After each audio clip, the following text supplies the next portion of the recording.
a store in a big basket full of food that I will give to the kids because I know who was struggling. You know, when they're doing their writing, that the last 15 minutes of the day when they're doing their reflective writing, I always have them to say something to me, something that they want to share with me. And so I get to know that, you know, every day they write the reflective writing, and I get to know the kids that way. And when you have a deep knowledge of students, it really helps you know how to handle these kids and what's going on at school. You know, sometimes they would say like, you know what, I was so sad today because my dad got picked up and sent to jail because he beat up my mom or he was Yeah, drunk they or tend to something. share their lives Yeah. po. Yeah. When they do that, Right. Sheila, that means that you have gotten there, you know, that they are open to you, that they are able to share. Yes. Yeah. Because they're not gonna share that with the mean teachers. They're not. They're gonna They're not. yeah. So the mean teachers or those negative fixed mindset teachers could be like just they know their content. That's your second proposition, right? They know their content, but you I don't have, have a yeah. struggle with that, dog. I would like to share this with my EP at the Mm-hmm, first part, because I had this student, so playful. I have the ninth graders.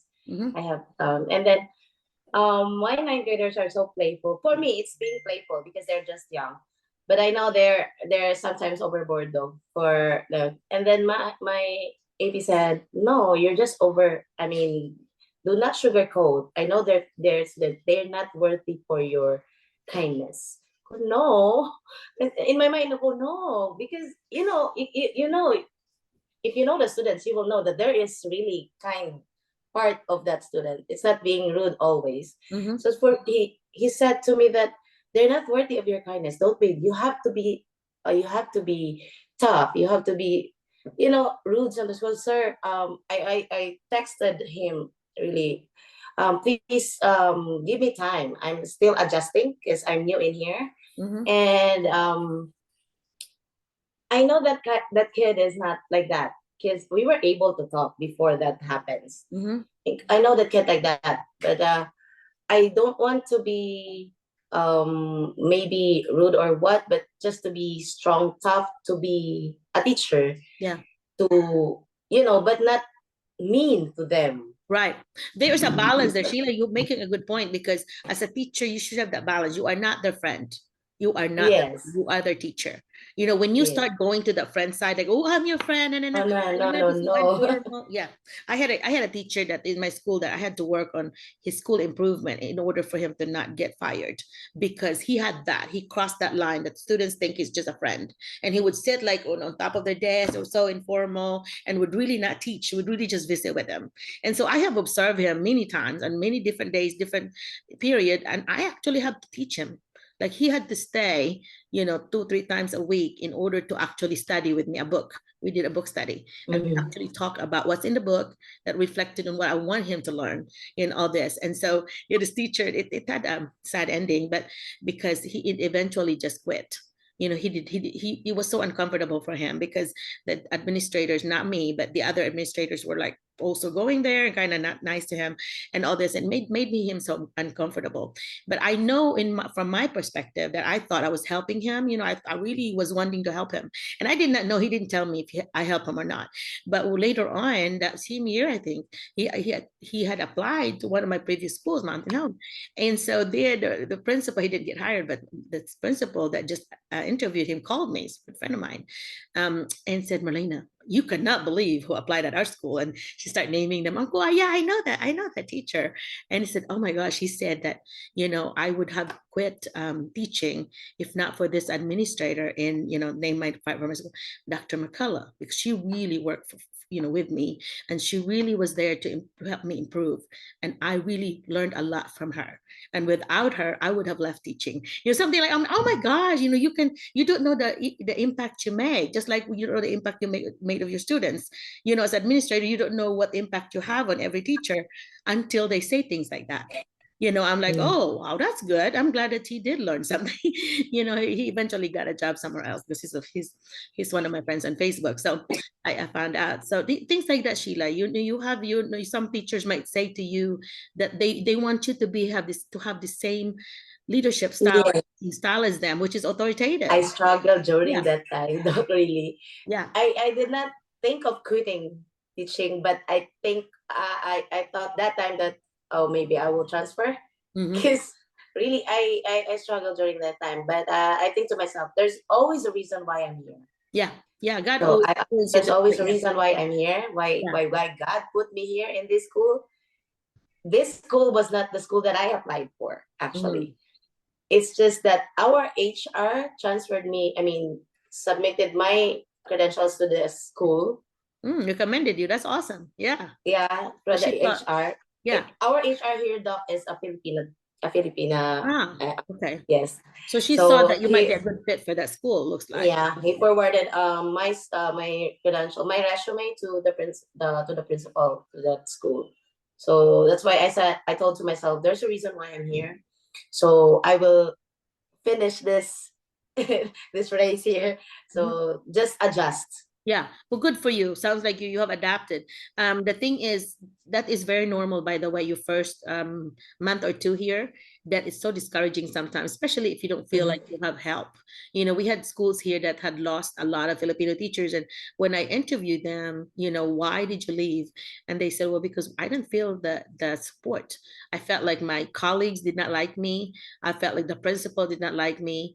And I just did not feel the support. But when they hire me, for example, even once a month or twice a month to visit their school, then they feel like, oh, Dr. McCullough's there. She's my advocate and she's there to bat for me. That if there's some problems that they could not say, they're going to tell me and I'm going to tell without telling them their name, without putting you under the bus. I'm going to get it taken care of, unless it's specifically for you.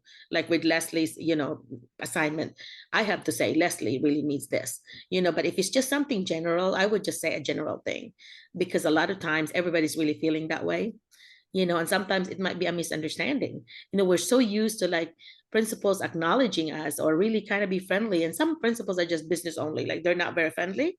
And as Filipinos, we think of that as like being mean or rude to us. Well, sometimes that's just what they are. That's just the kind of personalities they have. But once you get to know them, it's just all business, that you don't really get to know them, which is really, by the way, a weak leadership style to me.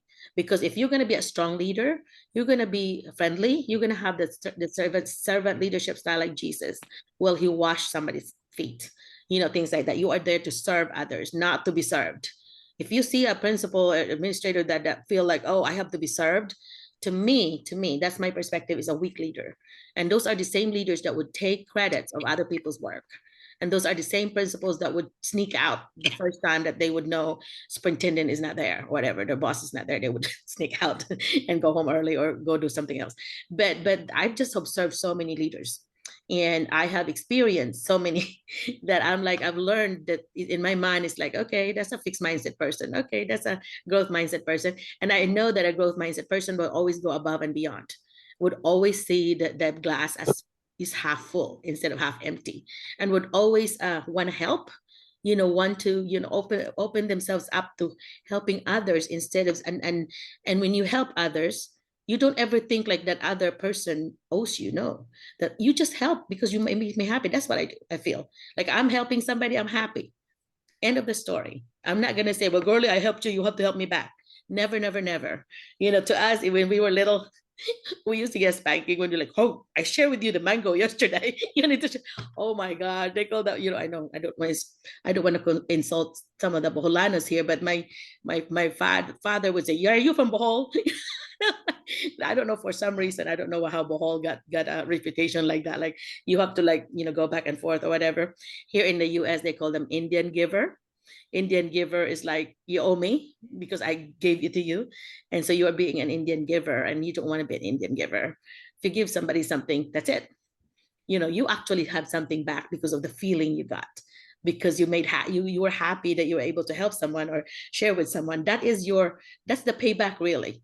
With that's kind of seemed to be what God gave us, the feeling that, yeah, I've accomplished something. I've actually helped somebody. I might need a lot of help, but I'm able to help someone a little bit. Right? So girl is over there nodding. Okay. So for those that are new here, it's kind of like this style. We just kind of go with what everybody brought. And Sheila, you have brought so much to the table. Thank you so much. Now tell me Yeah, thank about you. how you felt differently when your husband arrived, because they are gonna have the same feeling when they bring their families later. Yeah, so I'm so happy he's here. He's I bet. so very happy. He arrived actually during the Thanksgiving time. Mhm. As in the November. Thanksgiving November, yes. Uh-huh. And well, he's my cook. He's my, when I come home, it's ready. Everything is ready. Oh, I just have to eat. you're That's spoiling. He's spoiling you. That's awesome. Yeah. yeah, yes, Well, you yes, feel complete too, because at first when your husband is yes. far away, you feel like, oh my gosh, part of my heart is gone. You know. That's Yeah. You're what I when I planned before when I go to abroad or teach everywhere. I want to bring him. Mhm, You mhm. know, but when I was in Qatar, I cannot during that time Right. because your restrictions or what. But Right. so when I'm able to bring him here and come and he arrives here, so I was so happy, and I was I know it's God's plans because it's the time that he already agreed to be with me abroad. Nice, nice. Yes, yeah. Yeah. Before he doesn't want to. Oh, He just okay. want, there Wow. you go. You just go. Yeah. I will follow, Yeah. but not Good. sure. Well, So good. Yeah, God changed his heart. Yeah. yeah, So so now that's you why look forward to I coming home, huh? yeah, that's why I told to myself it's really God's timing. It's the best because he really no, I don't have to force him or Mhm. what, but You he just agrees. ready. Well, that's nice. What a good Yes. wife you are. You don't pressure your husband to like you have to be. And no, You are a good wife. I don't want them to, when the time comes that, oh, because of you, I was like, I don't like Yes, to be yes. with Good, that. good, good. That's a really good foundation for marriage. That nobody died and made you boss, so you're not gonna boss somebody. Yeah. Yeah. So, That's why I'm happy. are you J1 or H1B? J1 daw. Okay, so for J1 visa for everyone, J1 visa is a visa like an exchange teacher, they call it. Yeah. Exchange, so Cultural exchange yeah. ka So daw. this is your second year or first year? No, this is my first year daw. First year. So they'll Yes. have 3 years to you can do 3 years in America, and then after that, the Yes. expectation is you have to go back to the Philippines for 2 years, and then 2 years. come back for 2 more years. So 5 maximum, but you have to teach what you learn about the culture to go back to the Philippines. That's the expectation. But because there Yes. is a shortage of teachers in America, there had been states that were granted like waivers. I know like Arizona and other places they must, I don't know, they either have too many waivers already. I don't know why a bunch of teachers were sent home, because they could not get their waivers. The waiver is I-612 for those that are here. I-612 is asking to waive the 2 year waiving, to waive the 2 year, they call them physical presence requirement that you have to go back for 2 years. So if they waive that for 612, then that's good. You're out of the 2 year rule now. Then if you have a school that would actually sponsor you for H1B, hopefully your existing school that you like would actually sponsor you, Yes. then they will do the I-4, they do the adjustment of status.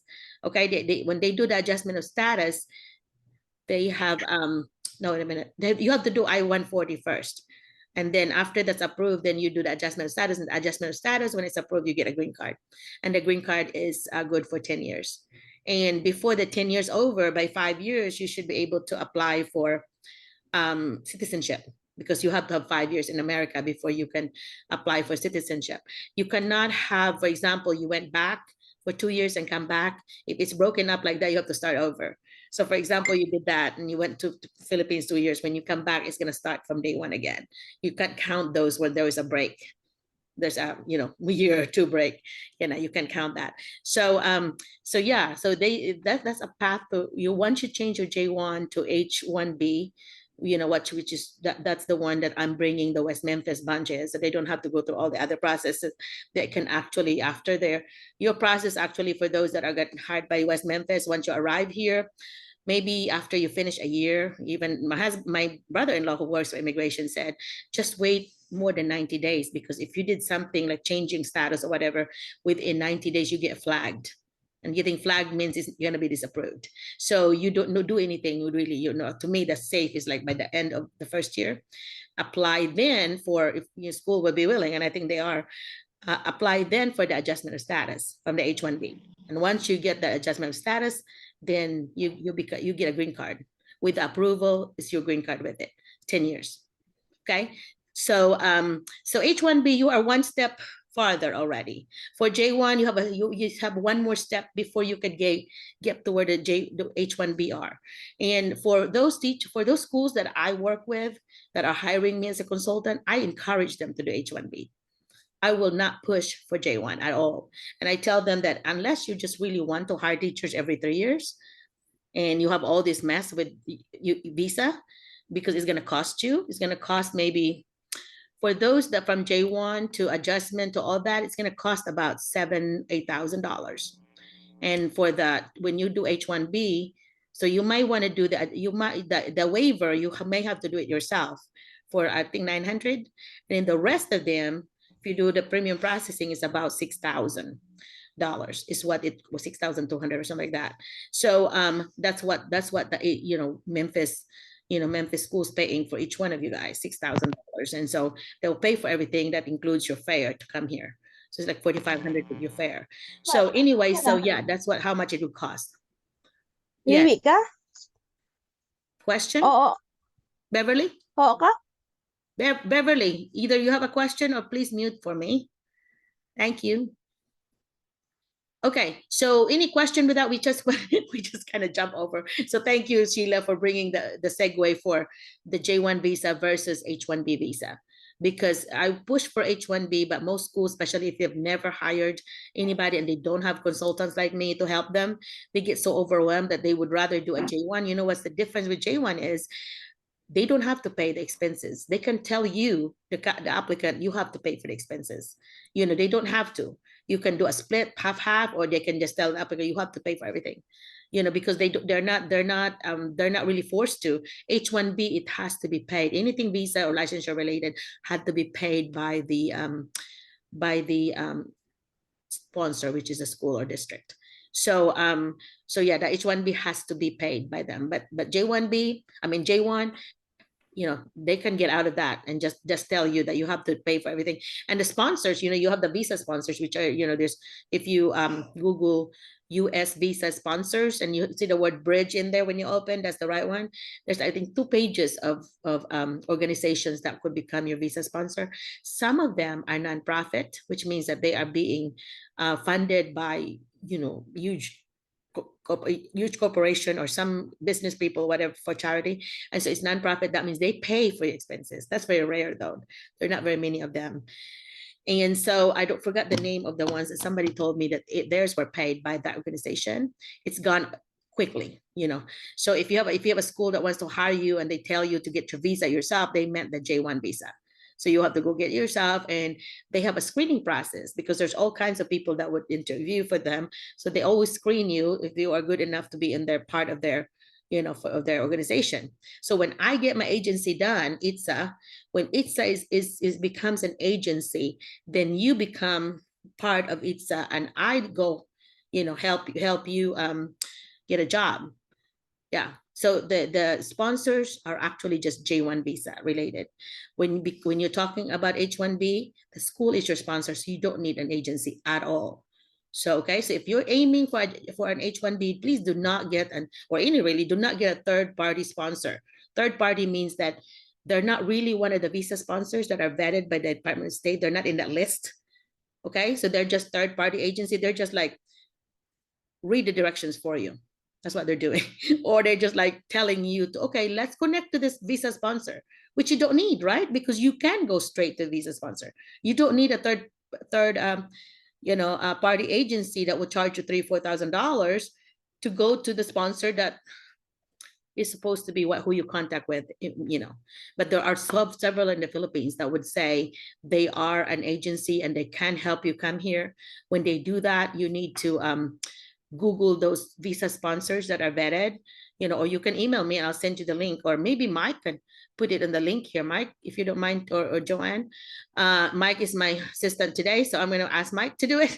So Mike, if you don't mind to get the link for the designated visa sponsors, Mike, because sure, no problem. Yeah, that's for J1, okay? And the difference also with the spouses when you get to J1, just like Sheila, her husband will be considered J2. But that all she has to do is get her sponsors, right, Sheila? That give paperwork that your husband will be coming, and they do that. Yeah, and you have And to for J1, husband can work. Yeah, spouse husband can can work. work. When they come here, they J2, they can work. Okay. And for the Yes. H4, they cannot work until you have done that part where you do adjustment of status, the I-140. Once that's been approved, like Mike is in the situation there that Mabel is gonna work when Mike gets his adjustment of status, because when adjustment of status happens, he will get his green card. And so then when he gets his green card, then he could request for an EAD or employment authorization from immigration that Mabel can work. So that's the the a little disadvantage. But if you work fast, like Mike could do his adjustment of status. But if he finds somebody that would, well, yeah, you could already do it, Mike, because you already H1B. You don't have to do that extra step. So, but I think Mike wants another. If he wants another school to pay for it, um, yeah, your school has to pay for it because you're H1B. But then for Mabel, for the EAD, if it's anything related to your spouse, you cannot make the school or sponsor pay for it. It has to be you. Okay. Because they're not hiring your spouse, they're hiring you. Okay. With Myrna and Joel, power couple here from West Memphis, of course, you're going to be paid all of that because we hired you separately. Okay. So you're not an H4. Myrna is not an H4 of Joel. She is also hired as an H1B. So they're two H1B for them. So that's the yeah, and they have one Thank you kid. so So much, Doc. the kid will be under somebody's application. So if he's gonna be husband or wife, it doesn't matter. And so anything below 21 years old, you can put them like a ride on your application. But anybody above that, then they can you have to stay home because they're not gonna be allowed to come on your application. Okay, that's totally not allowed because that means they're overaged. Okay, so same thing when you come here and you have when you come here, become a citizen, and you applied for somebody that's over 21, that's a different category. And when they're single, it's a different category. When they're married, it's a different category, because my mom had sponsored my brother 12 years, I mean, this is now 12 years ago, to come here as a family, the whole family with 6 kids, so 8 of them. And we still haven't heard. And Mama's been a citizen. Mama's 83 this year. And so, and I put all my sisters, all 3 of us with jobs here, we put all this up support, affidavit of support, saying we are able to help them if they need to. Because I think the rule somewhere I read is like, if you make $40,000, then you are kind of like, you can sponsor somebody, and then for every person you bring here, you have to make 5,000 more. So if you got $50,000, then you get you and then 2 others. But that was an old rule. I don't know if it is still, but I think with more than, if you are with a bunch of kids, younger kids or whatever, I don't think they think of it that way. I think they will, like, for example, Abby, if she wants to bring all 4 of them, I think they can, especially that they're double income anyway. If they put the husband and the wife's job together, they're going to be able to reach, even though they have 4 kids, that's another 20,000 you have to make, and husbands makes more than that. So if you have a teacher and your husband works here, that's no big deal. You can, your double income. Even if you have a bunch of kids, you can bring them here. The problem is when you get here, if you're going to have to get a bigger apartment or house, then it's going to cost you more. And for J1 visa with H1B, the difference is J1 visa, you can only rent, you cannot buy. H1B folks can buy properties here in the US because you're potentially going to be green card and citizens. So that's a huge difference to me. And that's why, when you have, but the thing is, not very many people, not very many schools would actually do H1B. A lot of times if they like you and you were J1, you can convince them to, like, yeah, can you please sponsor me H1B? Sadly, if not, I have to go home, or find somebody that could sponsor me with H1B. Okay. So a lot of times you can give them, if you're somewhere else in the Arkansas, very easy for me.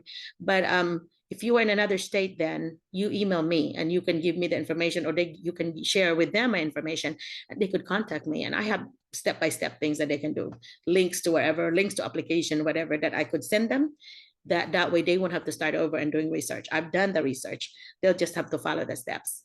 And it's not as overwhelming. It is very overwhelming when it's your first time of doing the process.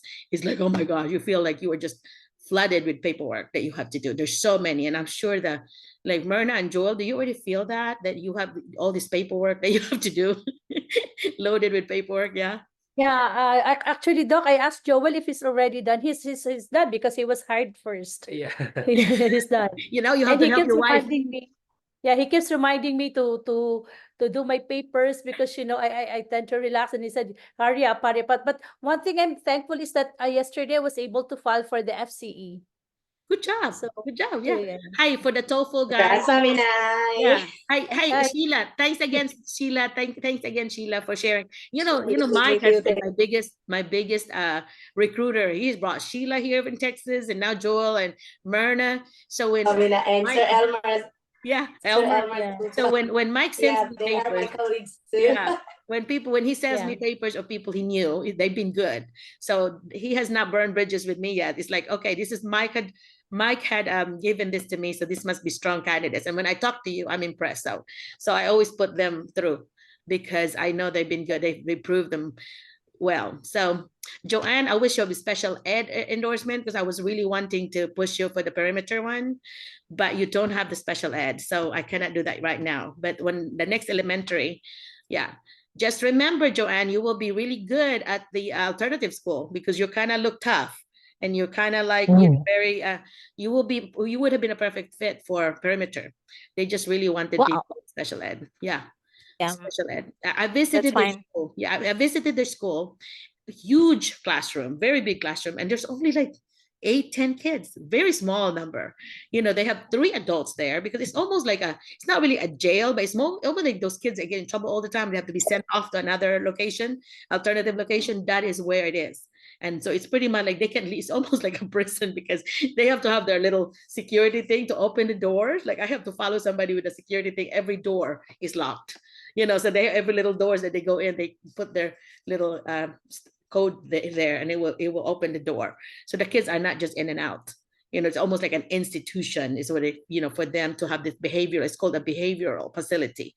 So they're trying to change their behavior.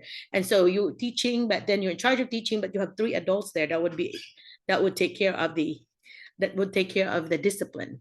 So, but still, you still need to be tough because here you are, if you're going to teach and you're so weak and they just want to eat your lunch and the 3 people would have to be busy all the time trying to get your discipline because you're weak. You cannot be weak in discipline. You're just going to have to, you're just going to have to really, fake it, fake it. My husband over here, fake it until you make it. You know, you just like make it sound like I know what I'm doing and I'm confident of what I know. And that, you know, this is okay. I mean, you know, I really, you know, know my goals, where I'm going to go with you. I'm not like struggling here. Of course, you feel like you're struggling, but do not, it's like a duck. They're really calm, but then in the bottom, they're like kicking their feet like that. That's like a duck. Act like a duck. Just so calm in the surface, but in the bottom is like, you know, here's your feet really struggling there. And so anyway, yeah, that's what I would say, because your first month you have culture shock, even farther than that. I always hear a lot of people crying first week, first day. It's like, oh my God, I don't know if I made the right decision. Did I go home? And I said, how much money did you owe in the Philippines? Because when you come here, you have to bring at least 1 month's worth of budget, you know, because you might not get your pay for another, you know, pundo, but you know, you deposit, you have to, you cannot get paid possibly for at least 3 weeks to 4 weeks. So you have to have enough money to put your deposit. Okay, so I visited apartments, by the way, for the 13 folks, visit apartments with Mr. Kendrick. So Mr. Barbie. And oh my gosh, they were really nice apartments. But the one that we both like is the one that's about 10 minutes from the school, but it's a different place. It's like a neighboring place, that more of the like the next door neighbor's town. You know, it's like Mandawi and Lapu-Lapu. It's like that. And so that's the one we like because it's gated. It's gated. You have it in your car and it will open automatically with you. So nobody can just go in unless you live there. Very big pool that everybody can use. so the kids can use, and there's a very big playground for the kids. And it's just really, really, really nice. So anyhow, it was $1,000, 1,075 for like 2 bedrooms. So if you have 2 people helping, you'll be up 500 a piece. But to me, it was worth the security. So if you have 3 people sharing, because you can always put 2 like bunk beds, like for the 3 guys that are sharing, Erwin, you can put like, even if you do a 2 bedrooms, you can, one person can get the big master, and the smaller one, and then the master could have two beds, the 2 what do you call it, the 2 twins. And then of course you're going to be thinking about the pay. If you have somebody share, you have to think about how you're going to be equitable about the pay. Because if they have to share bedroom and you don't, you may either you have difference in pay, or you have the responsibility of like collecting the money. That's what Jet and them were doing. Whoever's got a master's bedroom, it's bigger than everybody else, then you have to be the one more of the head of the house. Collect the money, anything that relates to money or anything like that, you are in charge, you're the boss. So whoever's the person that has extra responsibility can be put in the master bedroom. But it's your decision as a team. You work together.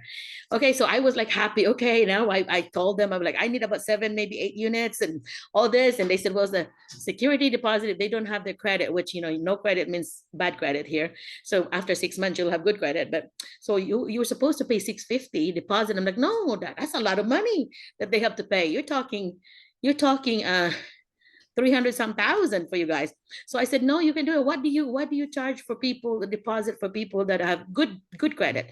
And they said $250. And I said, I'm getting 7 to 8 units. Can you not give them a break to have $250 instead of $650 deposit? And then I would talk to the manager, say, oh yeah, we can do that for them. so here I was happy, like, okay, $250 is better than $650. So you have to pay that, and that's actually refundable. You actually will get that back if you leave the apartment clean. They have a 1-year contract. So I said, I know it's a little bit more than the one close by, but it's a really better facility, clean and safe. Well, we got back to the office 2 hours later. It was 9:30 to 11:30. The superintendent, Dr. Brown, happens to be there by the front desk because he was talking to the secretary. So I said, oh, Dr. Brown, good morning. So, oh, Merlina, you're here. And I said, yes, I'm here today. We looked at apartments. So what'd you find? And I said, oh my gosh, the West Memphis one, we didn't have enough units, or we didn't have enough people there working there. Here's so many different reasons why we're just not able to see an actual apartment. We went to their campus, we thought to the gate, but we never could like talk to someone to see the unit. This one in Marion, Marion, is a neighboring town. We found one and said, if I'm writing a check in West Memphis, I want that check. I want them to stay in West Memphis. I'm like, oh my gosh, we have to start over. I was like so devastated, because then next week we have to look again. Hi, baby. I have fried rice there. Okay. So anyway, so yeah, we have to start over. Tuesday, he asked me, so do you want to just not come? I said, yes, I have to come. We have to get this apartment, hunting again. It's kind of fun. I actually enjoyed it. He knew the place. He's from West Memphis, so he knew exactly where to go. So he was driving me. So I was like, and but I really, so now I know that I can actually make a deal with the manager to get your deposit littler. So I know I can do that. And so anyway, and maybe even a rate bargain too, hopefully. That's what I'm gonna do. But we're gonna look at only West Memphis this time when Tuesday comes in. So we'll find out. But that's why I've not shared with you the information, because I doubt he would like. Why does he have a control over that? Because we're really trying to talk him into providing you a van with a driver to pick you up and drop you off. And because otherwise they can't really tell you where to live. But because we have that, thing that we have to, he's paying. I don't know what he's going to do about the driver, if you have to pay anything, whatever, because in other schools. Mike, what did you all do whenever you live far away from school and nobody drove? What did you do? They carpool po. They have a Carpool. carpool. I think last time it's Sir Ernest who's the one who's pick up and drop all the teachers. They need to Yeah. wake up You paid early. him? Yeah, you paid him. Yeah. How much did you pay him? And then yeah, with the first time we arrived here, me was the other two, April and Dina. We paid our carpool to Sir Edison. How much is it? How much was it? We just gave him 50. A month? Yes, po. Okay, that's not bad. That's not bad. 50 a month, and you're talking that's 20, yeah, it's about 250 a day. That's not much at all. That's really good because it's really to help him with his insurance and with his gas. You're not really Yes paying po. him. You're just helping pay for the expenses that he has to incur.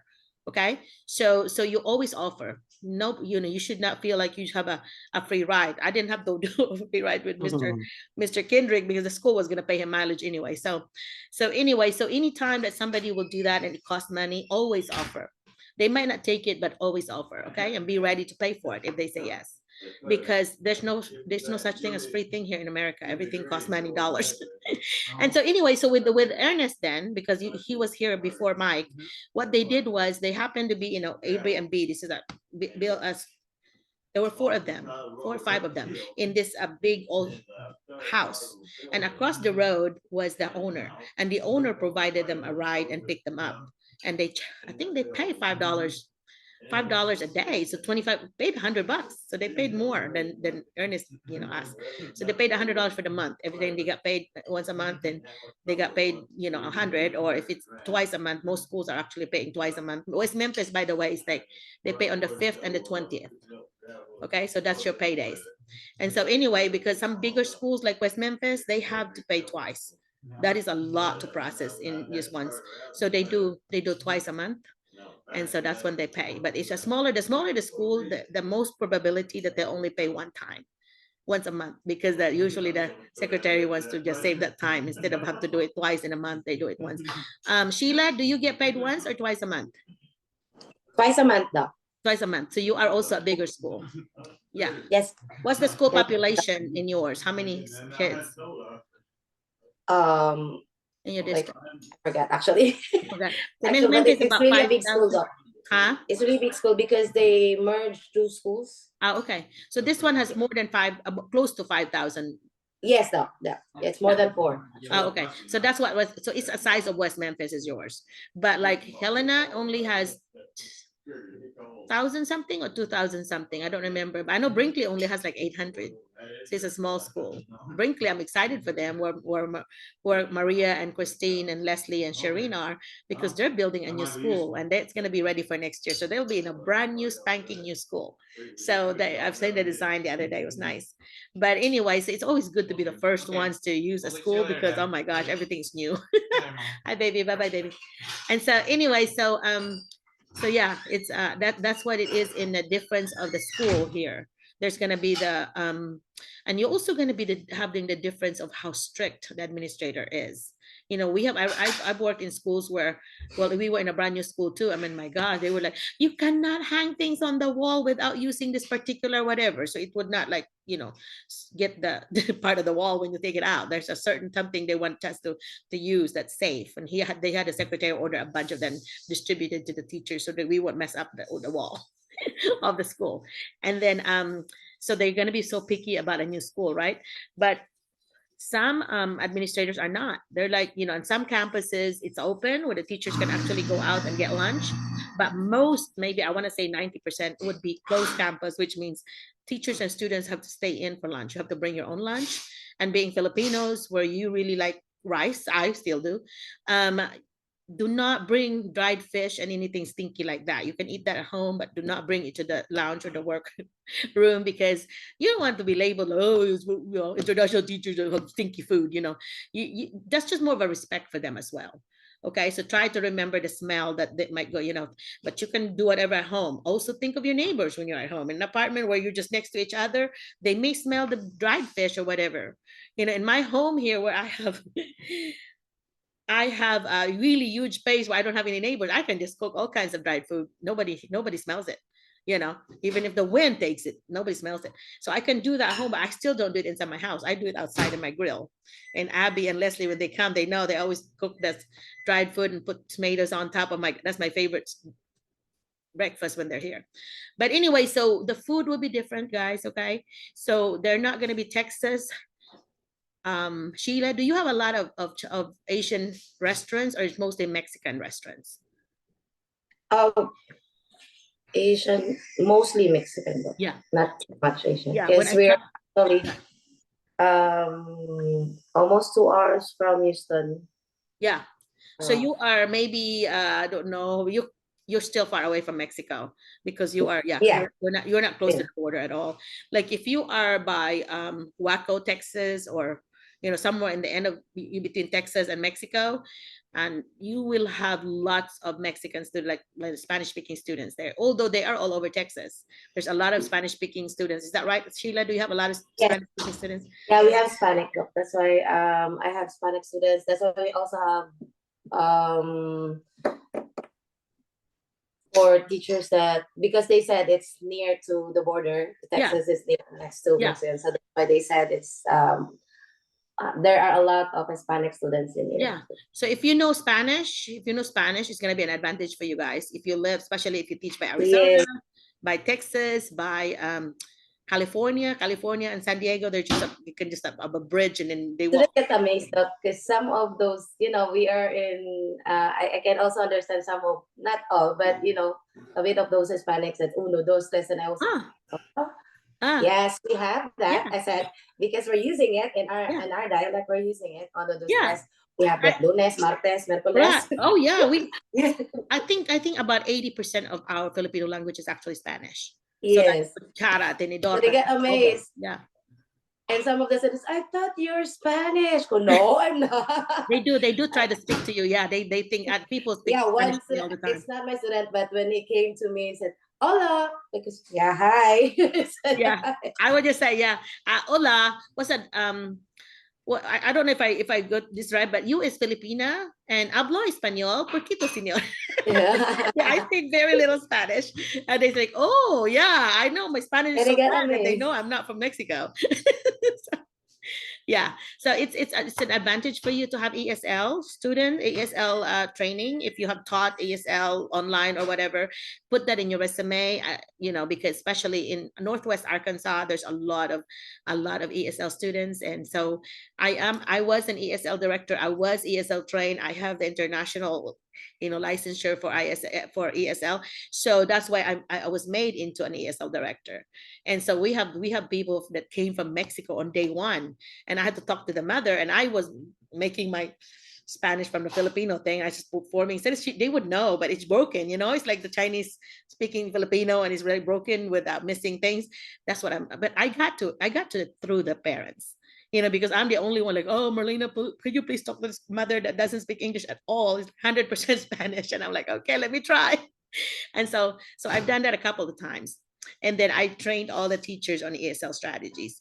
ESL strategies are really strategies that you want the students to be partner with other students, a peer tutoring, peer help, because you're not going to be able to speak to the students, for example, but kids, they can do sign or whatever, and they could just be that help. I always assign my ESL students a partner, that would be your partner. You're responsible for, having that partner to go to school with the kid, especially lunch. Yeah. And have them to have that peer help. Okay. So Maverick, did you have a question? Were you the one that raised your hand, or Maverick, tell me about you. Is that hello, ma'am? Okay. Yes. Did you have a question? Yeah. Did I raise my hand accidentally? Well, it must be somebody else. So you're the one on the screen. I think, Doc, that Sir Ken is waving his hand. Okay, Ken. Sir Ken Brian. Aligardo? Where? I can't see everybody, but my gosh, we have how many? We have 59. Yeah. 59, awesome. Yeah, we got 59 po. We have a lot of people. Okay, so Yes. I see maybe all 13 of you are here. Do you see West Memphis? Can you see someone missing? Yes po, I guess so po, 13 of Doc. them They are are here. complete now. Yeah, okay. Same as before, after I meet with everybody, West Memphis Bunch Day, okay? Because I want to talk to you about your documents, because Mr. Kendrick wants me to talk to him about documents. I think we need to unmute Sir Ken Brian. Yeah, Ken? Okay. All right, so now I want to know, is there anybody else that came in that's already from here that would share something other than Sheila? You were a wonderful speaker for me today. Thank you. Is Leslie here? Leslie's always, oh, Leslie, my favorite girl. Yeah. Hi, ma'am. I cannot. Good morning. Oh, Leslie, I want to thank you and Janar. You know, we had this car problem. I have posted this, and she, oh my gosh, her husband made a beef soup with vegetables that was so awesome, out of this world, and it was so hot and Yeah. with hot rice. Oh, she saved my life, is what I feel, because the restaurant only has Asian, I mean American food, Uh-huh. fried chicken and things. So I'm like, that place Merlina. was really, huh? Well, hello, yeah. Ken is here. I'll talk to you in a minute. But Yeah. that was really a savior for me to have that food. Nabibi and I were there, and you know, when Jet and Dwayne picked us up, Leslie and everybody, Yes, ma'am. they had this car, right? This truck. It's a regular truck. I thought there was like a back. There's no back. So Uh-huh. here, Jet was driving. Here's Dwayne and BB and and me, and then I was opening my legs so BB can sit in front of me.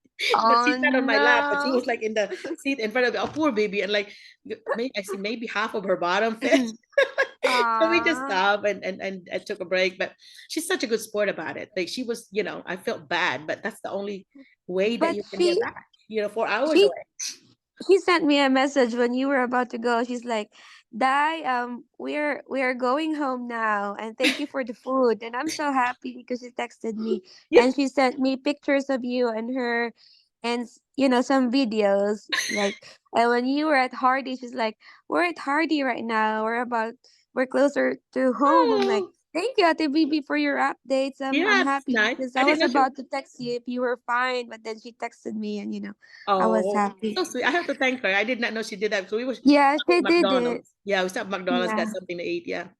So But yeah, I'm just here. I'm hanging in here because I'm sick and she had the flu. Yeah. I did not go to school for a week.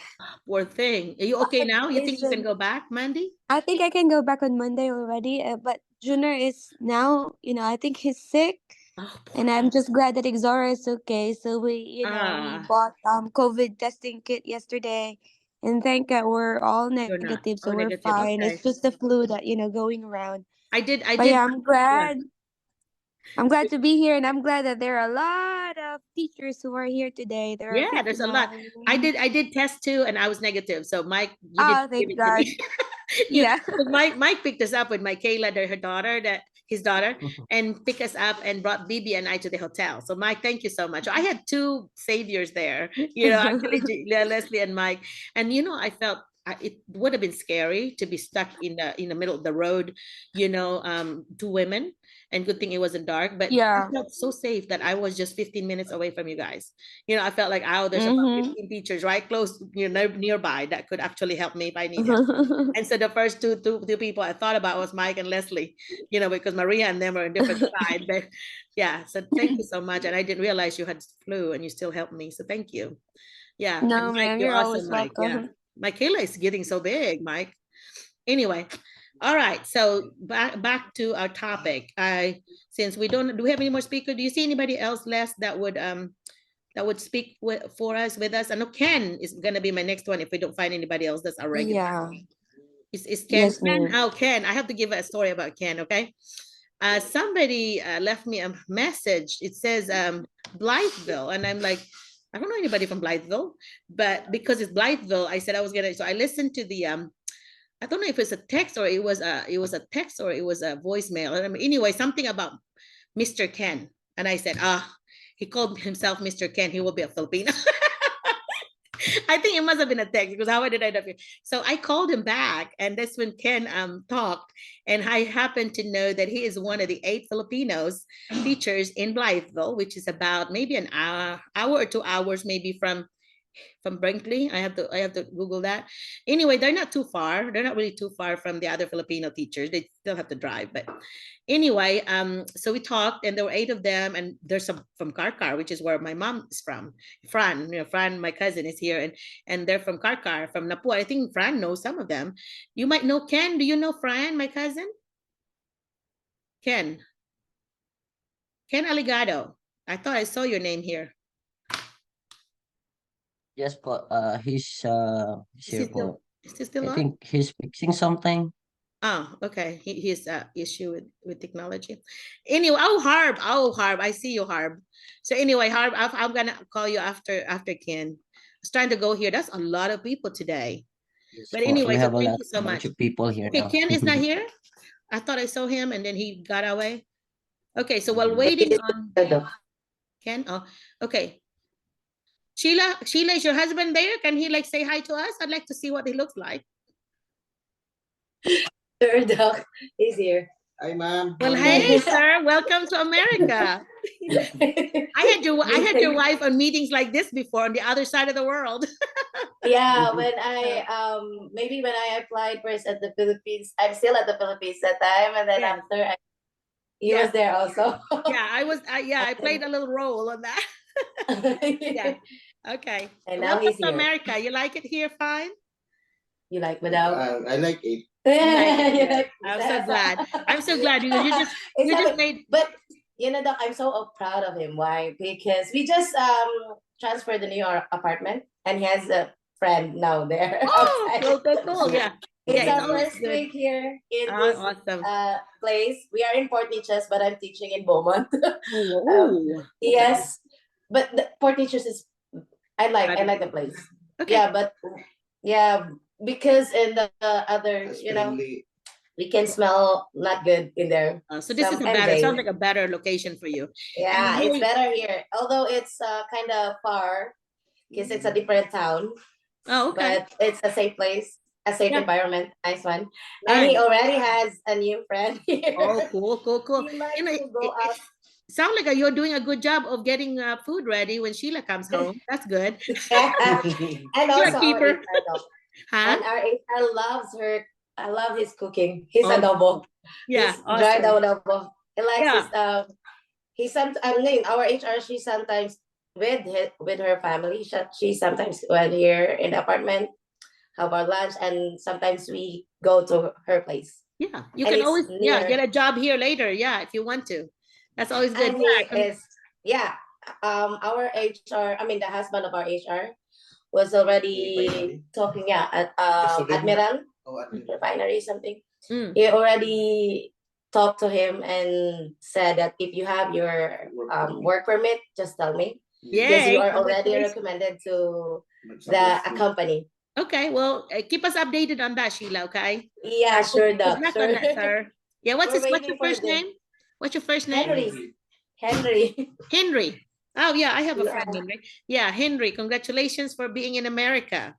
So, I'm happy because even though he is not that good in English, just like it's just a chop English.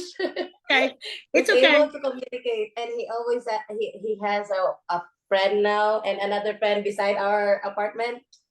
He has That's how two you can already. practice. Yeah, you can practice with English because I'm sure Sheila's not speaking English to you. So you can Yeah, practice with your friend. Bisaya, Doc. Bisaya din mo? I did not know nga Bisaya mo. Sabot eh, kasabot Bisaya eh. kayo, Doc. Yeah. We're from Yeah. Davao, Doc. Oh, okay. Taga Cebu man me. Yeah. So, yeah. My other co-teacher, Doc, is also from Cebu, from Minglanilla. Yeah, okay. Oh, yeah, that's close to Karkar. Yeah. It's so funny because I thought Mike was also from Cebu. I keep speaking Guano to Mike. Bisaya. Mike said, Dr. McCullough, I am, oh, I forgot Mike. I always, Mommy Nai, Doc is also, Mom Yerna and Sir Joel can also speak Bisaya. oh, I did not know that. Merna and Joel. They are. Actually, Doc Merlina, Joel is from Davao, Mindanao. I am purely Batangueña, but I speak Bisaya fluently. Nice. May no kasabot mo na di ay day. That's good. Yaw-yawan, pag mga yaw-yawan, ma'am, ano, good job. Yeah, I love speaking our language, with my mom. But when I talk to Mike, I use Batangueño accent. Oh, nice. See, it's so funny because my husband, right, doesn't know how to speak much. He knows a lot though. He knows like how to count 1 to 10. He knows how to say pagbitay sa bongbong. I don't know why he sort of hum himself in the wall. That's why I'm excited. Excited to visit there when especially when Mom Yerna will be there. Yes, you have to come visit. You have to come and see me too. Yeah. Doc, Yeah. I'm so excited. Yeah, It's I'm time. always there though. If you cannot come and drive to my place, I'm always there every week in their part of the world, so in part of Arkansas. So yeah, so we will see each other soon, I hope. Yeah. So okay, Mr. Ken, is Mr. Ken back? Hi. Hello. Okay. Hi Ken, tell us about the Filipinos there. You said you live in one apartment in Blytheville, 8 of you? Yeah. What happened to them? Yeah. Did you Good invite them? morning. Morning. Yes, ma'am. I'm in my apartment unit right now. Good morning, everyone. Good morning, mga kababayans. And I'm Mr. Ken. I'm from Karkar City Division. I used to be an education program specialist for alternative learning system, but because we wanted to have, we wanted to have greener pasture, I applied directly to the school here in Blackville School District. Now, I want to share about we're actually 8 teachers here in Laba School District, and 6 of which are from Karkar City, Cebu, Oh, and okay. two of whom are from Cebu City Division. So we're happy, or I'm happy rather, that I'm part of this group meeting so that I can share my insights also as a teacher in U.S. classrooms, especially for those who belongs to the general education classes. Yeah. So So Ken, what shocked you the most? What was it that surprised you the most when you came here? This is your first year here, right? yes. Well, what shocked me the most is, of course, one thing when you say classroom infrastructure, classroom tools, it's really advanced. You cannot find it in the Philippines. In U.S. classrooms, they're actually more on the use of apps, platforms. So when you will be Smartboard. here, you got to be ready for this because most U.S. classrooms are, they use apps, okay, in teaching. And what shocked me most also is the behavior of the students, because And you're one in a thing rough for area. You're in a rough area, Ken.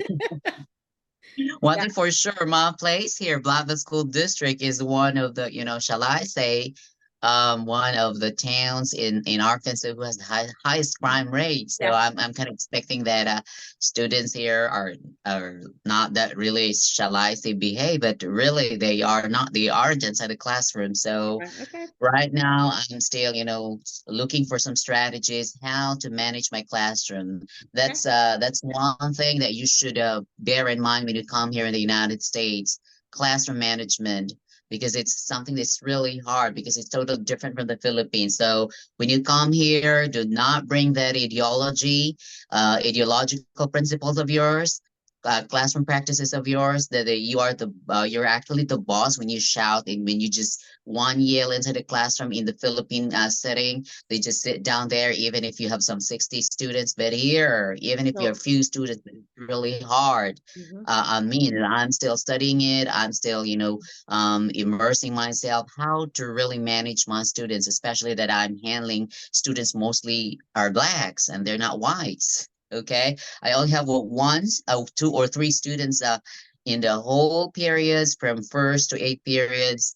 I only have 3 white students. Most of them are black. So it's kind of like Ken, it's hard. not a Yes, black or ma'am. white thing, Ken. It's not a black and white thing, I promise you. It is a poverty thing. It's a very high poverty area in Blytheville. And Mhm. it's not because they're black. There's also some white there that also behave the same way. So please do not use the word black and white thing and I black see. first, because that is racist, by the way. That's a racist statement. Exactly. Yeah. So yeah, I just want to make sure that nobody says that, because it is sounding like you put the blacks down. It makes it sound like you're making the blacks feel like, oh, we don't know how to behave, which they do with instruction. Classroom management is rules, routines, and procedures. Once you Yeah. establish your rules and you keep repeating that, and when they have problems with that, tell them, how do we correct this? Correct it every time. There's a Filipino teacher in Hope, Arkansas. I'm coaching right now. I'm coaching in her school, and she's math. And first thing she does every morning or every period of every change of classes, they would review the 5 or 6 rules she has, and then she would grade them like, okay, so far on rule number 1, you're 100% because everybody came in quietly. Okay, rule number 2, you're 99% because so and so did this. Okay, rule number 3, you are 98% because 2 people did this. And she does this really well. I mean, and at the end of her period, after she wrapped up her lesson, she would also grade them again on their behavior. And she had this notebook that they would send from one teacher to the next. And so it follows the class. So they really knew and date them and put the time in there. And so during the parent-teacher conference, they would share some things, and she would warn individual students and write them in her notebook and all that. So she would actually be able to, to get her summary from there of the children's behavior. It's very much written down. Okay, so it's really when we're talking classroom routines and procedures, it's really what you've established in your classroom. And when I was an administrator, I always would say, Spend the first month or month and a half establishing your rules, routines, and procedures. You're gonna have to, even if you have to repeat, like day one again. Okay, looks like we don't know how to go to the cafeteria and to line up. Let's do that again, as if this is day one. These are my expectations. You need to be quiet. You need to be ready to go. And so on. You do not need to be fighting or having problems with the next person next to you, because if they do, I'll put them in the back. Okay, you're gonna go in the back because you don't know how to behave yourself. I'm sorry, I have to put you in the back. So you do that, or you can call them one group at a time. You're gonna have 5 tables. You say, okay, table 4, you get to line up first because you're the best. You really performed well. You had high quality work. You did not, nobody got in trouble in your group, or so on. I would make it like that. And then, okay, 2, the next behave class, table 3, go. Table 1, I'm so disappointed today because you have the most talking and all that. I hope it's better tomorrow. Things like that. But so I'm always commenting on how they're doing, and all this is like this teacher did, except she's doing it in writing. I always did it verbally. I would remind them in a calm voice. I'm not being mean to you, but I just want you to know these are my expectations. When you come in my classroom, I'm right there by the door. I'm going to greet you. Merlina McCullough. Yeah. Is that another teacher there? Come on, say hi to us. Ken, is that what are the teachers? Yes, that's Mr. JJ Trinidad. Why don't you say hi? He was a supervisor in Dep Ed, and yeah. Hi. Do you know Dr. Laura Nelia? Did you know Dr. Laura Nelia? That's our cousin. Dr. Laura Nelia. Yeah, that's my cousin. Yeah. He's the one that got me started in this. Because he and I were talking, and I said, hey, you are in the Dep Ed there, you would know some teachers. Can you please, recommend some teachers? And that's when Maria came in. Maria's from Talisay, right, Leslie? Anyway, so she's yes, ma'am. So Maria's right there. This Maria. So Maria and Marlon are here. Marlon now, the mother, would be in West Memphis Bunch. So that's how we got started. Maria's my first baby, my first person that I brought here. So just pioneer. Yeah. Amazing. So this is her 3rd year. Yeah. So they're gonna be, I'm talking now to their superintendent about making them H1B. So she's now talking about how much, Merlina, how much would it cost us? So can you help us? And I'm like, yeah, I can help you do paperwork. That's fine, no problem. And I don't charge the school to do this unless I'm physically there. Like I tell Mr. Barbie, and I'm like, if you just want to Zoom with me, I don't charge you for that. But if you want me to travel 4 hours to see you, yes, I will pay. I will charge you for that. And I do. So I send him an invoice before I come. But Ken, he showed me the email you sent him about wanting to help get some people. Yes, ma'am. And he sent it to me, and he said, Merlina, you know this person? And I said, yeah, I just talked to him on the phone. So thank you so much for helping our fellow Karkar folks. I'm from Karkar, from Paho, Napo. From Napo, I'm from Napo. Yeah, I'm from Napo. In the area there where the stores are, and we're past the river. Oh, yeah. I see. Yeah. So my grandma. I was raised in the city, but my mom was born in Paho, Napo. In Karkar. Yeah, in Karkar. Yeah. As friends, parents are still there. Fran, do you live in Karkar still? No, in Sibonga, but my parents is still there in Paho. Yeah, yeah. Our grandparents. I mean, his mom's. Dad's. I think dad's father was a brother to my grandpa. So yeah. Yeah, and I think that your mom, I think, is the godmother of my sister Milet that's here. Yes, Milet. Yeah, you have to tell her hello. Okay. All right, Ken. Thank you so much. And what's the name of the person of your friend? What's your name, sir? Mr. John Janice Trinidad. John Trinidad. You like Blytheville? Okay. Do you like Blytheville? So far, I can adjust the environment, but you know, I just arrived here last December, so a lot of things to be adjusted. Yeah, fairly new. You're still having problems with discipline, or is it okay now? Still having that problem. Even the local teachers has that problem. Yes, exactly. You have to kind of get your bluff in early. You can be friendly, but yet you're stern and you're consistent. These are my expectations, and I'm not gonna waver from that. You always do consistent things. Do you wait by the door to greet them every time? Yeah. Do that. And exactly. We teach them that. We teach them to greet.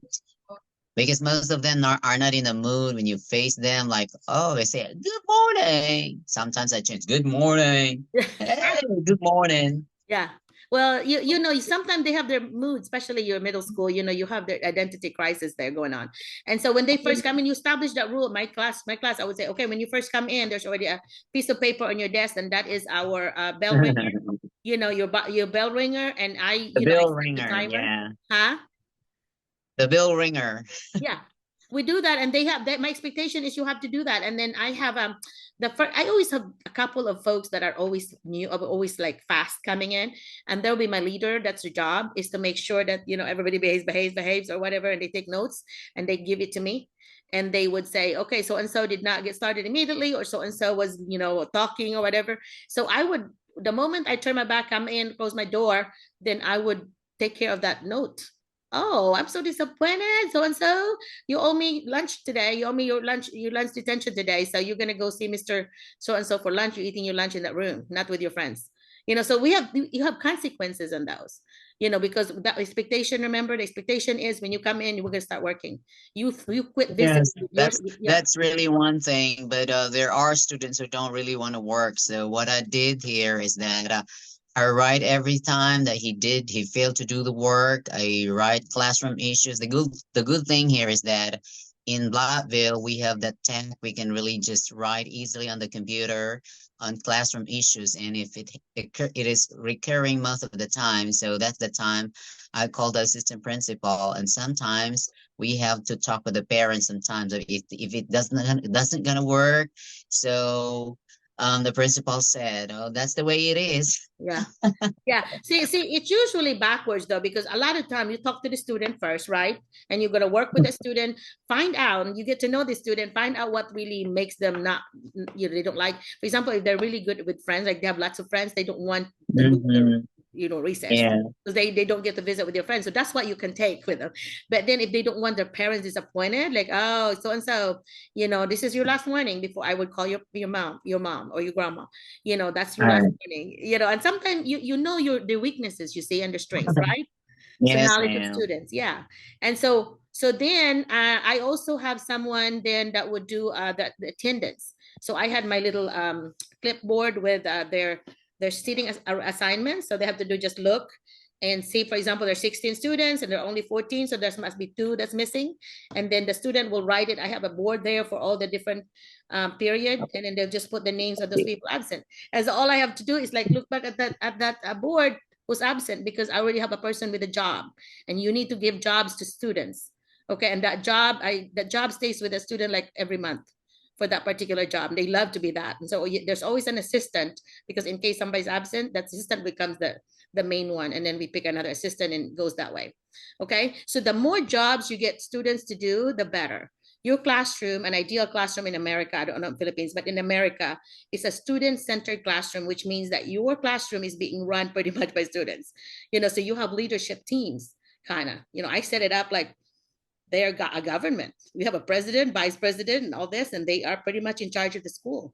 Okay. And my rule is 3 before me. If you're going to need help, I don't want a million hands up and I'm the only person and you're 19 of you. No, I don't want 18 hands here while I'm helping one. No, the rule is 3 before me. You're going to ask 3 people around you. And if all of you, 4 of you do not know, then that's when you come to me. Obviously, that's a hard problem. And when I find out that that is a problem for everybody, I'm just going to say, everybody freeze. And everybody will freeze. Then I will give my directions. Oh, look like there is a misunderstanding on this. This is how you correct this. I correct it. And then I would say, okay, throw out. Throw out, they go back to their work. Okay, of course you have to practice that at first. But I always did a freeze. When I had to redirect my class, I would do a freeze. And then that way they know that, oh, I need to listen to additional directions. And a lot of times, the more that I have to freeze them, that means that I did not do a good job of doing directions. Like if it's complex, if there's 2 or 3 steps on it, it's a good idea to write it or whatever, and then or to say it, you know. But later on, I became to be like, okay, I want 2 people to repeat the directions. There are 3 steps in it. I just tell you this, this, and this. I want a girl to repeat it, then I want a boy to do it. And then, okay, if there's any question, you tell me later. But I want to make sure it is clear, because a lot of times your students that are your auditory learners that would learn with hearing, they want to process it and talk to somebody before they would even remember it. And you have to remember that our brain can only handle chunks of information. So if they are kindergarten to second grade, maybe up to 3 steps. Okay, so the higher they could go up to 4 or 5 steps. But other than that, you need to chunk them. I mean, chunk them is like in categories. So if you're giving a test, do not give them 50 things. Okay, you can do like, a category of 5 categories, there might be 2 under category, so chunk them. Okay, so that when I teach writing, I always tell students to do it in 3 chunks. So the 3 reasons, the 3 whatever, so it's always in a chunk, like a basket full of the information under. So each body 1, body 2, body 3 is a category in itself. Okay, so that's how our brain works. But then whenever you have that knowledge of students and you have built a relationship where they trust you and you trust them, you're not going to have that. You're not going to have a problem. I'm telling you, I've been in education for more than 30 years, never had an issue with discipline. And I give workshops to teachers. And teachers sometimes are as bad as students. They want to do their phones. So I would always model, like, I'm not getting my phone. I'm going to, okay, let me just put this on silent because I don't want to be rude to you guys. We need to make sure we focus today. And so then when I do that, then everybody else will do that. Okay, I'm going to put my phone right here so it won't bother me or whatever. But know that if there's an emergency or you're waiting for somebody important, feel free to, put it in silent or shake, make it vibrate, and feel free to step back, and answer that. That's okay with me. I would establish that housekeeping rules, just like we do it in the classroom with our students. You have that housekeeping rules. And if you are consistent with that, with the rules and your routines, then they know your procedures is this, and this is what I follow. And so they know exactly if they're breaking those rules. And I think once you establish that I think that the class is just smooth, because if you have built that stronger learning community where the students are actually caring for each other, because you model that I respect you. I would never just force a student to share. They don't want to share, that's okay. I want you to call a friend to share for you, or their work. Sometimes I would say, you want a friend to share for you? No, I don't really want anybody else. That's fine. I want you to call somebody though to share their own paper, whatever. Because if you push a student in the corner, the reptilian brain will come out. It's going to be fight or flight. They're not going to go. They're not going to do the flight. They're going to fight with you, and they're going to share. They're going to show to their friends that I'm going to beat this teacher up. I'm with words. I'm going to show you how I beat this teacher. You don't want to do that. You don't ever want to argue with the student in front of them. Always have to give the opportunity to, like, let's step outside. Well, I leave, I would make sure that I'm like, ask a teacher to watch, or I would like be able to check on them, but not very long. I just like, well, do you understand why I was disappointed? Is there a reason why was it that you came in the classroom today, you look like you're not in a good mood. Is there something I can do for you? What's going on? And a lot of times, if you have formed a relationship with a student, they'll share with you. Well, if not, I'm just having a bad day. I'm like, well, I hope that your day is better. Do you want to talk to the counselor today? Is there something that they're trained for that? Do you want to talk to them? Because I'll be glad to give you work, and you can do it there if you want. You always make the student feel like they have a choice, and you're there for them. You're caring about them. You're not there to get them. You're there for them. If it like they are your kid. If Jet or Stephanie's having a bad day, I'm like, sweetheart, Knock, I'll call them Knock. Knock, you want to talk to me about it? Or do you want to write it down? A lot of times they like to write it down and give it to me. They don't want to tell me. But anyway, so same thing. You tell your students, I have a back burner jar. So this is just a jar that I put a hole on the top. Mr. McCullough made a hole there. And so they can actually drop their paper in. And then, so when they're working quietly, because I have already set the directions and they're working quietly, I look at the jar. A lot of time they would say, well, I just want to tell you that, my grandma died today or whatever. So I'm so sad and all this. And so I would send them, if you want a counselor today, or do you want whatever, I have a little cozy corner that kids that are so, really well behaved and doing quality work. It's like a place that they could hang out with bean bags and really comfortable place. So it's like a hangout place, feeling like a bookstore. And I send them to that. You want to do like relaxing thing, whatever, you can do your work there. Maybe that would help you relax or whatever. So you kind of like work with them, I guess. And so the back burner jar, I try to take care of it before the period is over. So if there's something I just really need to know, and I said, I want you to put this down in your journal when you write today, okay? I want to, you know, because I want to know more about how you felt throughout the hour or whatever. And so anyway, it worked with any grade, even my 11th graders. They were able to like tell me this little, I just have this little, you know, scratch paper that the back was already been, so I was recycling, so I cut them in pieces, and then that's what I put beside the jar and a pencil or pen, and that's where they write it and they put it there, and they know I'm always going to check on it. And so that's kind of their way of communicating with me without disrupting the class. But it's also a way for me to know immediately there is a need now that I need to take care of. And that seemed to have worked for me for years and years. I think I stole that from somebody else in the workshop. Yeah. Yeah. So anyway, so that's what, so, you know, little strategies like that might help. But anyway, but the being consistent in your rules, routines, and procedures, the key to it. And also telling them and showing to them that you are loving, you're caring, you are there for them, you know, and that you communicate with the partner, which is your parents. You know, the more you communicate with the parents, the better. When I taught in Little Rock, which is really rough, I had 150 students, science, 6th, 7th, and 9th graders. And here I was, you know, I really love elementary better than high school. I've taught both. But I made sure, and it's nearly 100% Black and some Asian, maybe 1% Asian or 2% Asian. But anyway, so I just wanted to know them because I'm not from Little Rock. I'm 3 hours and a half from Little Rock. So I just want to know them. I want to know I have that emotional deposit, a positive thing with the parents, grandparents, whoever they're with. Before I get them in trouble, I want to know them in a very positive manner.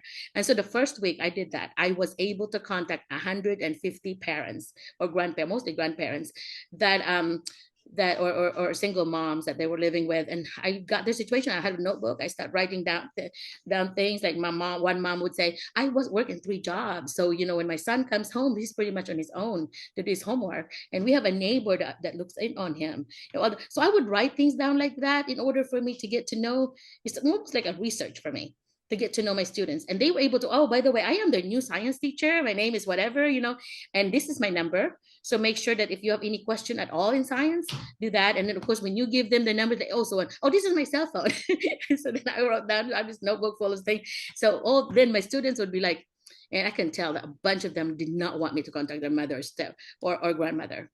So I would say, do you want me to text mom? Because, you know, to look like you have your problems right now completing. Oh, no, don't do that, Dr. McCullough. And I'm like, well, okay, I'm not threatening. If I say that, I'm going to do it, you know? And so anyway, I didn't have to text much, you know, but more than once, because a lot of times it gets strained out when you get home, you know, because the next time I would take, like, well, this happens too often. You may have to come into school and meet with me and the principal if it needs to be there. You know, if it's just, sometimes it just be me. But if it's something that I feel the principal had to be there, like if there's something that a violent behavior of a student or just really do not want to respond to you, well, sometimes you might want the principal involved there or assistant principal, whoever's in charge of that. But you kind of run it that way where you're always consistent. This is going on. So I'm going to be taking care of that with you first. And then later on, your parents going to be involved. Sometimes the counselor is going to be involved. And then after that, the principal should be your last resort, you know, because as an assistant principal in the past, about 90% of your behavior problem came from 10% of your classroom. And a lot of the 10% of the classroom are the mean teachers, the fixed mindset teachers, the teachers that are too strict for their own good. They're just being strict and just making the kids feel like they don't care about them. I'm just here, I'm the boss. No, somebody died and made me boss kind of type of leadership. And kids don't like that. Adults don't like that. So if you go there, really, you know, I still care about you. I'm very disappointed with the choices you have made. You know, that choice was not a good thing. Do you think it was a good thing? You know, so I would always make it a question. When you ask questions instead of making a statement, it sounds like they actually have a choice. You know, it sounds like you're really trying to find out instead of you telling them. So that's one thing that we all could do, is try to think, and where's my husband? I would actually just ask him a question. Dear, do you think that, although I already know the answer, but I would just ask a question and then he has to have that answer. And then I would know what he's thinking then. And then I would ask another question. You know, so that's actually a good relationship advice, but works in the classroom. If you have the students have choices, you make them feel like you're not in prison, you have choices here. You know, I have a student that did not want to sit in a group. And I love to have them sit in a group. Oh, I was an only child. So I have him, you can do that. But in our classroom, those kids that could not function in the group, we put them in an island. Do you already want to put yourself in an island? At first, like, oh yeah, I'm happy in an island. And then later on, like, oh my gosh, we do a lot of fun things in a group. They do all kinds of role play, they do all kinds of things like that, active things. And he's not a part of it. And like, oh, can I like come back? And I'm like, you have to earn it. To earn it to go back there.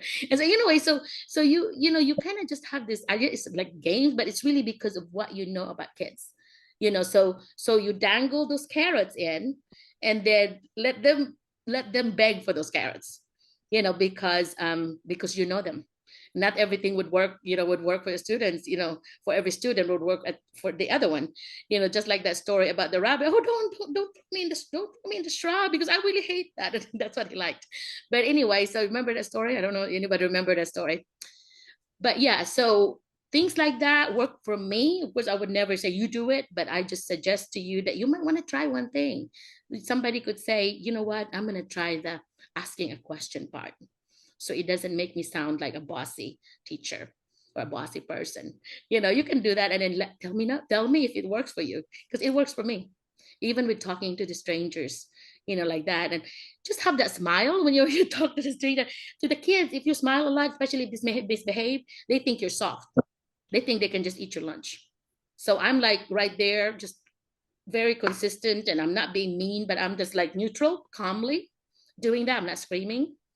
I'm just gonna, or sometimes I would give choices, this or that, whatever. So and I think that's it, calmness. Because I have neighbor teachers that would just scream at their students. I could hear it.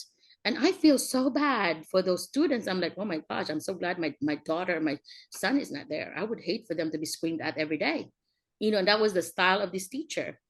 And so finally I just said to the principal, I don't understand. I don't know why I hear this screaming all the time, without me telling the name.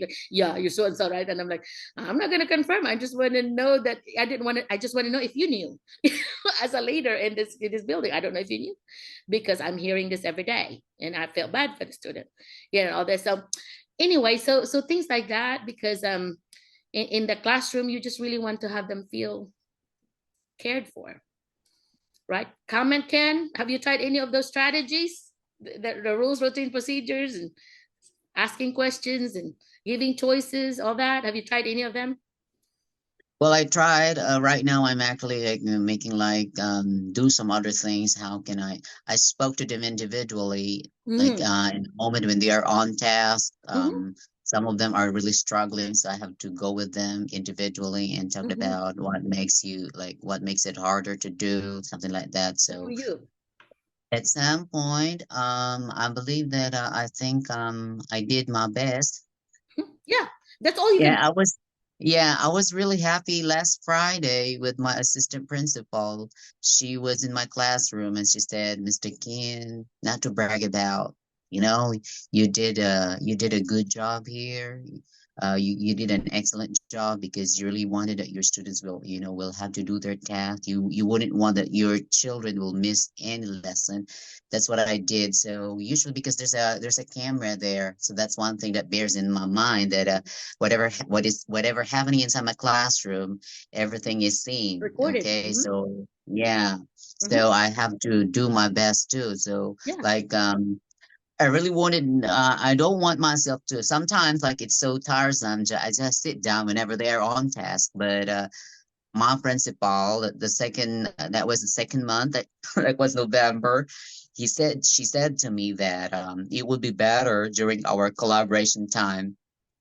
He wanted that all teachers should be passing around their students the moment when they're on task. So the best way here is you're not going to talk a lot about the content of the topic, because there is a lot of resources about the content. All you need to do is just facilitate the learning, because they're English speakers. They knew already the language written in the book. So the best thing is that you just have to give them a lot of tests. And I think it works right now, as I can see.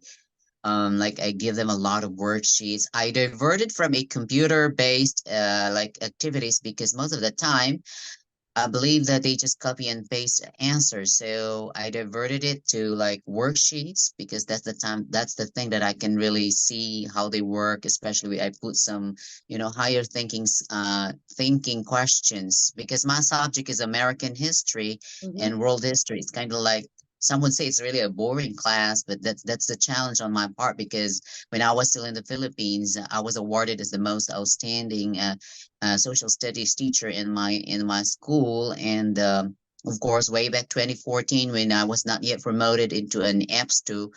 Not to brag about myself, the result of the National Achievement Test for Economics was overwhelming. And my school taught, especially my subject economics, so they congratulated me on that. But it's here, it's really something like you really have to start from scratch. You have to do your best and make them. History is different. Your content is different. Yeah, you have to relearn all the content because it's not Philippine history. It's gonna be U.S. history, right? Or world history. Yeah. So, but congratulations to you on your performance in the Philippines. That's awesome. You can do it here. It's a strategy thing. Like social studies and combination with literacy were my favorite combination because I did a lot of projects with them. So whatever the topic is, I would actually have the kids research on top of what's in there already. So they do a research already, and or I would know the categories I'm going to want them to touch. So I would actually assign a group one, you need to be doing this part particular, and then this group two, you do this, and then by the time they report, all I have to do is wrap up and also add things that's not there that they haven't covered very well. And it's it's more like an inquiry based, where you're actually giving the work back to the kids. You're not just, oh, this is what we lecture. It's boring to the kids because these kids grew up with technology where there's sounds, there's effects, there's all these really attractive things. And if you have a boring teacher just standing there, boring. No, they don't. They will sleep and they would text and they would do all that. But if you make it active where they are doing, I did a lot of role play. Okay, I want you to, this is a slavery topic.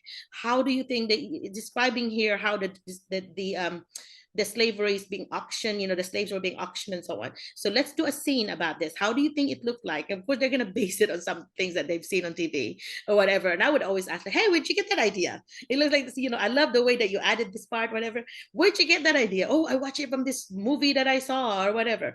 And so anyway, so I have them as a group come up with a little scenario, and there always be a storyteller, and the storyteller would say, okay, this setting is here, and this is the year whatever, this is in the 1800s or whatever, and then the characters are this and this and this, and then action. I bought that little thing that would say like the director thing, or they say action, and then they would start acting and whatever, and then when they finish acting, then I would talk to the class. Okay, class, what did you learn? What do you think? What was going on? So what were you thinking in your mind? What when they did this action right here? What do you think from the perspective of this? What do you think? So I would have the discussion, but they already performed. They already did something, and at the same time, I would ask the class to like make a comment, about their role play, give them a feedback. I say, oh, I love the way that, so and so is acting is really realistic. And so you may want to, and then you could improve maybe the voice. The voice is not very loud. The one in the back may have problems getting it, and so on. But I would model that kind of verbal comment first. That way they know the format, that I'm always sandwiching the grow. So I'm always been doing the glow, grow, glow. And so anyway, so then the next group comes. And sometimes I would even say, okay, 1 to 5, show me with your fingers, what do you think is the rating for that group? So that they just be 5 or 4 or 3. So if somebody would grade them really low, okay, I want you to tell me why 2 off. Why did you take 2 points off? Like, well, this should be then, this should be that. I'm like, okay, well, I accept that. But so-and-so, why did you give it a 5? So, oh, they did this and this. Okay. So there's always going to be that interaction discourse that you are up. You should never sit down. A teacher just sitting down ordering something in Amazon or Yahoo or in whatever shopping place that you're ordering, you are going to be a poor teacher. You know why? Because kids know that you're not on task. Why should they be on task when you off task yourself? You cannot just give them a worksheet and you think you're just relaxed. No, that worksheet should be not a get and sit thing. It should just be more of an assessment. Like, you want to know what's going on. What do they know based on what you've seen already, what you've already acted out or whatever. I want to know the content that you want them to get. Did they get it? That's more of the worksheet I'm meaning. Is like they more of a written statement for me to do that and to know their understanding. Sometimes it might just be like, give me a 2 or 3 sentences about what you learned from all the different role plays that we did. Things like that. So it's not, I don't really have a worksheet. I will just be writing on the board or whatever, the 3 things you need to include here, this, and this. But I have to have some kind of feedback from them because I can't scan their brain. I always just say, I can't scan your brain and know what you thought. So it has to be written, because if you did not write it down, it didn't happen, right? So your feedback will have to be in a written form. That's why, I expect them to take notes. So in your notes, I want to see this, and I have stamps, I have those stamps. I'll just stamp it when I see that or whatever. And so if you make it active, like make history alive, you'll have more fun, you're more engaged, and then you have them do a project. I always did a project. I did this before. Once a month, they have a project based on what our topic is, and then so each 2 or 3 people at first, and then later on they do pairs, and then later on they can do individually. But this, you have to show. I always show a rubric. A sample of it. So if I want those, like Milet was doing yesterday, that I was judging, I want this information here. You need to have your title in here, and you're gonna have to have this, and this, and this side, and whatever. And then you can arrange it to whatever order you want. But these are in the rubric. These are the things that need to be there. Okay. So when you assign them a research, do that. Have a rubric where they can check off the components that should be there. And then I always ask them to do some kind of 3D model using a modeling clay or a 3D, or what's that? Play-Doh. So they have to have something in front of that project to represent their, an avatar of some kind of the project. And then if there's a flag involved or whatever, then they make a flag out of the little cloth, and then a dowel, and then make the flag, do the design or whatever. So be creative. I always want both the right brain and their left brain working. And so, but if you do that, and then always have them to present, because if they spend time on that, they want to show it off. They want people to know about that. And you also want everybody else to know what this pairs did, or what this, groups did. Because, and then, so when they provide that comment, there's a lot of learning going on, but there's not much learning going on if you just sit and get. They call them sit and get, or drill and kill. Because if you just give them papers without, it's not like anticipation chart would be another one. I would give them 5 questions about the topic that we're about to do, and they put true or false on it, because then it gauged my understanding before I do the lesson, what they know. Okay. And then I always, of course, I need to go back there at the end of the lesson, like, okay, the anticipation chart at the beginning of this lesson, this is what most of you said, that this statement number 3 is true. What do you think now that we have studied it? Do you think it's still true? And we would talk. See, there's a lot of discourse. When you have that discourse back and forth, it's almost like tennis. We have the teacher serves the ball and the student serves the ball back. It should not just be like a one thing where you're just hitting that ball and nobody would ever comes back from the student. Okay, because then your 10-2 strategy is not working. 10 minutes teacher talk, and 2 minutes the student should be engaged. Okay, should be either talking to you or talking to somebody and processing the information and get the hook in. Okay, so if you're just talking for 50 minutes, forget it. Kids are gonna maybe heard 1 minute of it or 2 minutes of it if you did not put an activity or some kind of hands-on thing there as a role play, right? You understand that, Ken? Yeah. So when I did that, and when I do workshops for teachers, I do exactly the same thing I do. They always present something, and the foldable is the best way, because you can use foldable for anything, and they display it and they share it and so on. So if you look at foldables.com and look at the different foldables that they would use to present their product. So it could be a mini book, it could be a big book, it could be anything that is a foldable, and they share it. They show their creativity while they're also displaying or showcasing their content. Okay, so those are some strategies that work for me. Does anybody else have a strategy that they want to share because it really works for them? Like your favorite thing. That's your favorite thing that you always go to because it works with whatever class. Anybody? Well, Miss Merlina, Ma'am Merlina. Yeah. One strategy that I have learned right now in the USA in teaching history classes is that document based questions, that DBQ questions or document based strategy. document based. It's really working on my task on my students, because in history, so, as long as I have the standards and the topics, so I chose topics which are subtopics from that unit topic, and then I searched for document based, because in history you have to use primary Primary and sources of secondary. information. Yeah, that's Mhm. very important, Yeah. because historical skills are actually developed and when you analyze primary sources of information. So it's not about like telling them everything, because they can read it from the book. So one skill that I did to them is I find some documents, like primary sources, speeches related to that specific event in American and world history, and then I have some few questions about it. Uh, what's this? Few questions. That's the way I can really say I can really check if they are really hooked into the material and understand better with the material that they're using. Okay. Yes, and I think it's really good, and that's the worksheets that I always do in my class. I printed worksheets, which are document based, say document based strategy, primary sources. It's either photographs, speeches, something like from other sources related to American history. So very that's the good. thing that I think. Yeah. I like that you do that. I've observed classrooms that did that very well.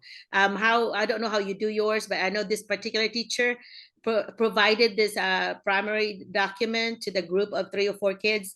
Never put more than 4, because the 5th one or 6th one will be slugs. So 3 or 4 students, and then they actually you have assignments of what you want, the task that you want them to do, and then always share. And that particular teacher was very successful on it, because there was an opportunity for them to study as a group, and then there's opportunity for them to perform to the rest of the group, and then some kind of discussion before I call the next group. So DBQ can be done with one primary document for everybody, which is, if you do that, then you're going to have to make sure you have enough tasks for every group, right? But if you It can several also be used. documents, huh? It can be also used with science teaching. Yes, Okay. yes, anything, yeah. Because the strategy is that you are varying your group, from grouping to pairing to individual. So you're doing your GRR, your gradual release of responsibility.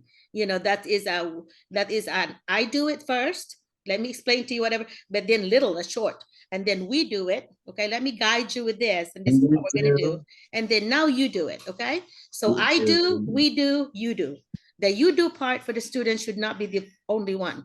And when you do worksheet without explanation, without an activity, that means it's going to be a you do, and the you do teachers will not be successful, because you're going to have kids that will misbehave, because either they do not know what to do and they want to cover that inefficiency, in what they're not, lack of knowledge, they're going to misbehave in order to cover it up, and also to waste time of the teachers.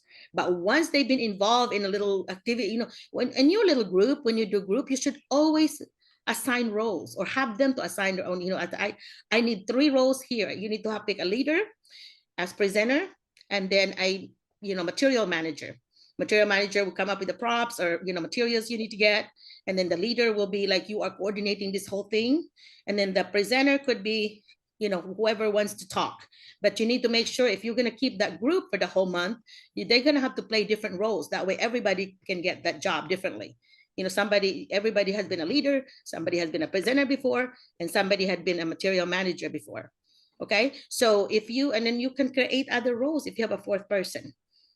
So anyway, but the trick to it is that if you have roles, they know what to do. And for example, if there is a drawing, you want that project to include drawing, so you can have the 4th role to be the artist, and they know each other. Like, okay, who wants to be an artist?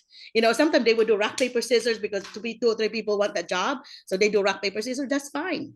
It's also doing real life things, emulating life. When you have anything to do in your classroom that emulates life, that's good. It's always good. And then, but the trick is having them to always, share. Think, pair, share is another strategy. You have to think first, and then let me pair you up with somebody, and tell that person what you were thinking when you were, when during the T part, and then pair, and then now share if you have your little group. Okay. And sometimes it's TWPS, think, then write, as effective, right? You can give them a little index card or a little piece of paper, right? And then pair. So turn to your neighbor and then now share. Share what did you all share with your partner? You know, whatever. And sometimes, of course, after they do that small group thing like that, then you can ask maybe two people, two groups, you know, to share what you did. I want the rest of the class to hear what you did. If you have time, you can ask everybody, but sometimes you have limited time depending on your budgeting the time there. But the goal is for them to have a deeper understanding of your topic. But giving them a worksheet on the you do part never works. Okay, so make sure you have the I do and the we do first before the do. And that's GRR, gradual release of responsibility. Yep, the teacher has to kind of do the work first a little bit. Okay, any question? I'm repeating myself because these are some of my favorite strategies and I have mentioned this before in the past, but hopefully some of you have tried some of this strategy and you can share if you have and tell us how it happened, how it worked. Anybody, especially the ones that have been regulars here. You've heard me before. I felt like a broken record, but any of the strategies that we have shared before, because this is our 66th video, I think, 66 Zoom. So we have done Zoom very many times. And so what strategies did you hear that worked for you? Anybody? Because if you don't, I'm going to call Harvey, who's one of our teachers that we have hired through here too. Harvey. Nobody? See that wait time? Yes, Doc. Okay, yeah, Harvey, you're next, but I want to explain about wait time. I am very bad about wait time because I think fast. So I'm thinking, okay, kids should be thinking fast. That's a big no-no. You're supposed to pause before you ask the question and then pause again after you ask the question before you ask a student, because you have to give them time to think, because your special ed kids and your struggling learners are gonna be processing still, and you went on to the next task. And I'm very bad about that. How I knew I was bad about that, because I would be on number 4 questions and somebody would answer number 3, because that kid was still processing number 3 and already went on to number 4. That's not a good thing. And that was a reflection on my part. I need to work on it. Okay, so I'm gonna pause, Harvey. So now, Harvey. Good morning. Somebody's Yes, good morning. Okay, Harvey, share with us, share with us starting from when you were still in where they are right now. You were in the Philippines sharing with me, and then what happened? I'm sorry because I'm using the wait. Let me have my phone. Yeah, it will be now. There you go. There you are. You remember when you were still in the other side where you're talking to me like this, like them? Yes, I remember that so well. Yeah. Actually, I just I joined this group, and then I think that this group is really helpful, especially in boosting my confidence in talking to Americans, because actually the first time I talked to them, to the interviewer, I was not confident. Then I had an interview with you, and then you gave me lots of ideas on how to answer them, and that's it. Luckily, I got hired in Lee High School. Yeah. Well, I did send your application directly to the administrator. I personally recommended you. And so that's good. I'm so glad that they hired you. It means that when that door was closed, I opened the door for you, but then when the door was closed, you're on your own on the interview. And that's where your interview skills came in. So Harvey, that's good. That's very good. How many people interviewed you? At that time, I've got 7. 7? That's a lot. That's scary. 7. And then actually my friend here, a Filipino, a teacher also, she told me that there were 90 of us applicants, and then only 4 got chosen, and I was one of them. Oh, and then, good. Yeah, and then actually it was not the first, their top 1. I'm not. But then they realized that they needed 2 teachers in Lee High School. So that's the time that I was, hired. Yeah. Luckily, I got hired. For you. Yeah, so obviously you did a good job, because they would not have, you had not been an alternative otherwise for that many number of people. So good for you. Sounds like you're doing well. I always check on the teachers. You might not know I was checking on you because I call directly the administrators. But I always ask, like, how's so-and-so doing? Or I would ask teachers. I know a lot of teachers everywhere. So I would say, how's so-and-so doing? Oh my God, this teacher's doing this. The kids love her and whatever. So it's always good to hear that. I feel like a mother that's really proud of her kids, of her children. Actually, look, you are really a good, good person. I really like you. I can say, yeah, your kindness is really Well, can be thanks. seen anywhere, especially if we talk about you here in our house. That you really help lots of people like us Filipinos really like to go to America, and Well, when we Harvey, are thank you. here, you are not like sugarcoating. You really did not say that one because you really tell us what to expect, especially in our first month here in America. That's true, right? You agree? Yeah, it's not roses. It's not about the roses at all. Nah. It's Yeah. maybe the thorn of it was sticking out. So, Yes, actually, Yeah. when reality strikes, we can ask ourselves, did we really do the right thing? Yeah. You did not ask that. You did not reflect because that reflection is common. That's reflect. I visited them in person. I was so excited to meet you in person. I felt bad because I was wanting to meet you like the first week you were here, but it was like 2 months later, I think, when I met you finally. Yes. Yeah, and I was imagining you to be taller than what you are, and I saw you. Oh my God, you're short like me.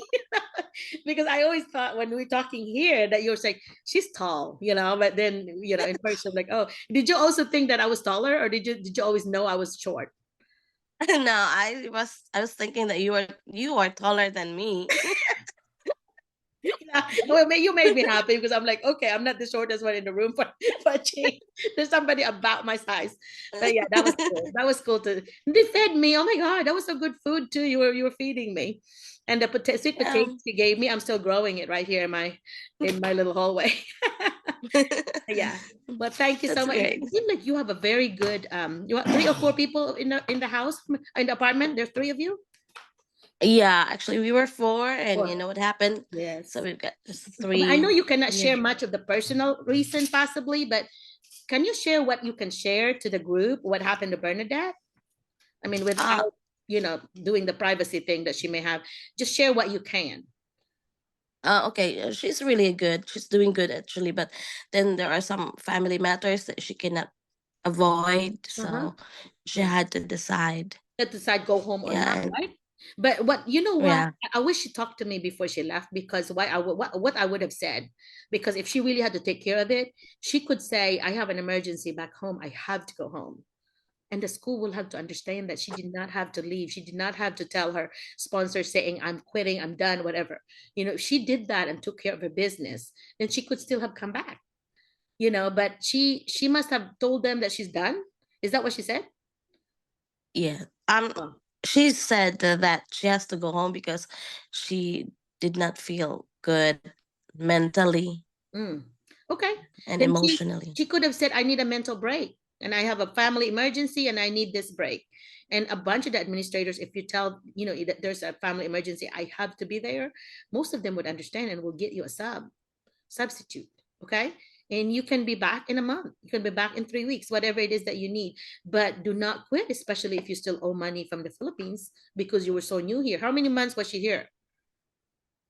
I think 4 months. Yeah, that's not enough to pay for your dad, or did you have enough? I don't want to be nosy about it, but a lot of time you have a lot of responsibilities that now, if you close that door, a lot of people want to come to America. But once you're given that opportunity and you just kind of blow it by going home, that makes me sad, really. I mean, I know she was not one of our members here, right? She just, because I met her there. She was not really a member here. Yeah. She's not. Yeah, because I remembered you to be a member, but I do not know about the others because I met them there. I knew Crystal was one of mine. So yeah, because I also personally recommended her. But yeah, that was sad for me when I heard that you were, that last day when she was leaving, that Tuesday, and everybody was like saying, oh, we're so sad because we're gonna miss Bernadette. And I'm like, oh my gosh, I can't believe she's leaving. Because I thought she was doing so well. She seems to be excited and things. In Christmas time, I just saw her.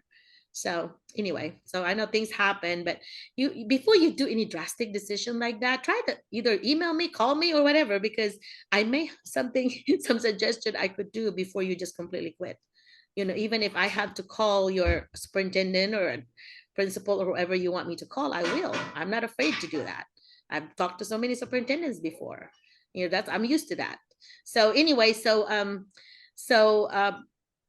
that's a lesson that we learn, I guess, right? So what would be the lesson, Harvey, that you think we can gain from that experience? The lesson really is to share whatever you have in your heart. Yeah, open Because up, right? Open up. yeah, open up, share whatever you have there, because that is everybody deserves to be heard. And you are also at your for your to have peace.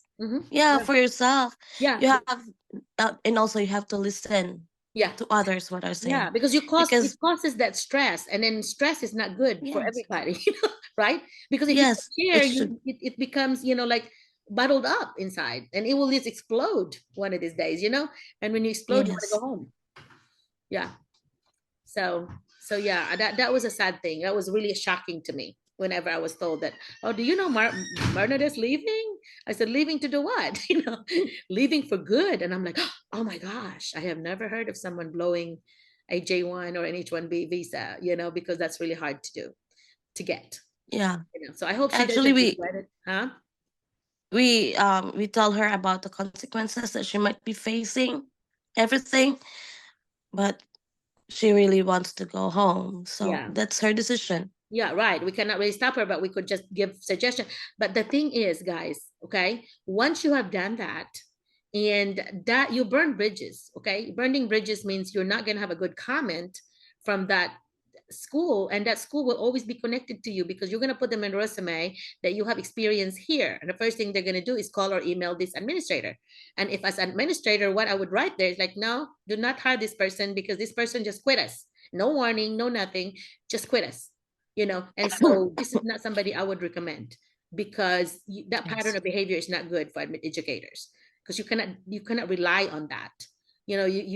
Because you don't want to put the new school in that same situation where they have in the middle of the year had to look for somebody because somebody did not even warn them, you know, that I'm leaving in a month, I'm leaving in 3 weeks or whatever, because I have this. You have to warn them. You cannot just tell them, you know, I'm quitting now, you know.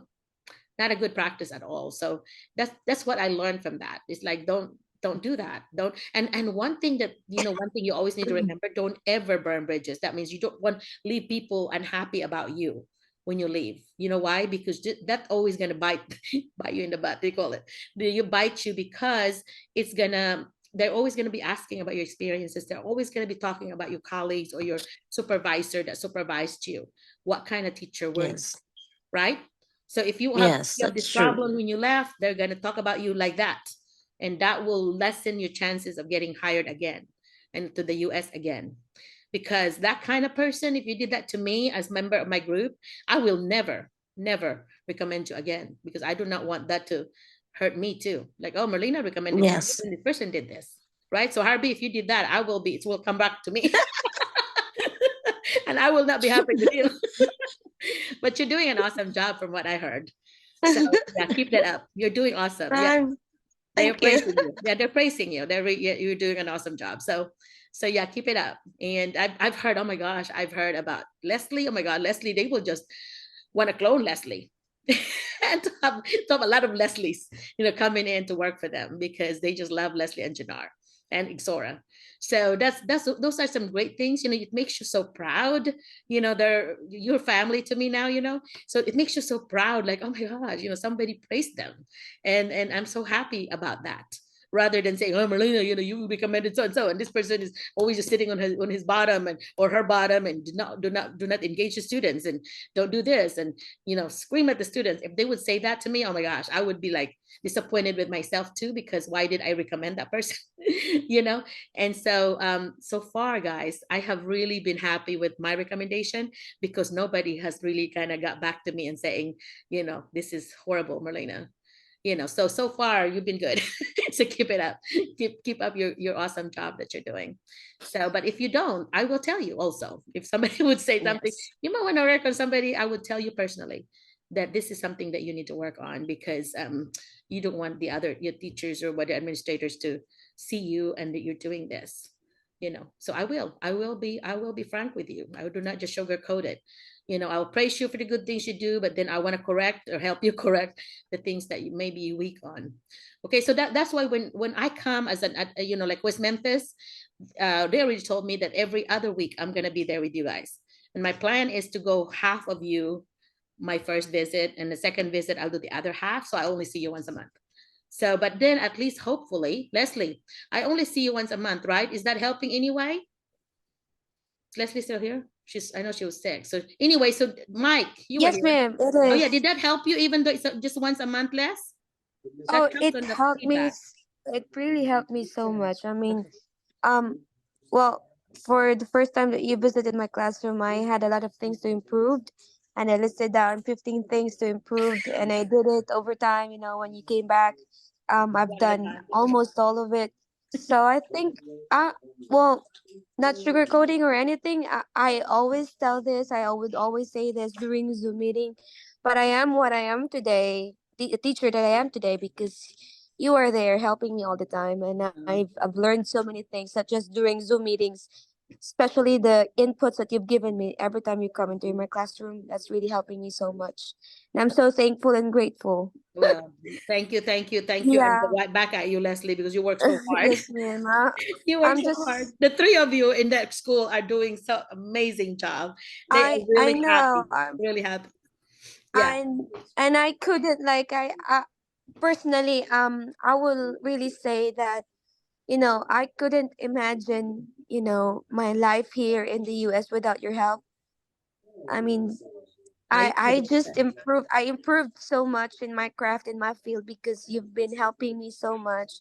I Well, have the list of things that you've been telling me.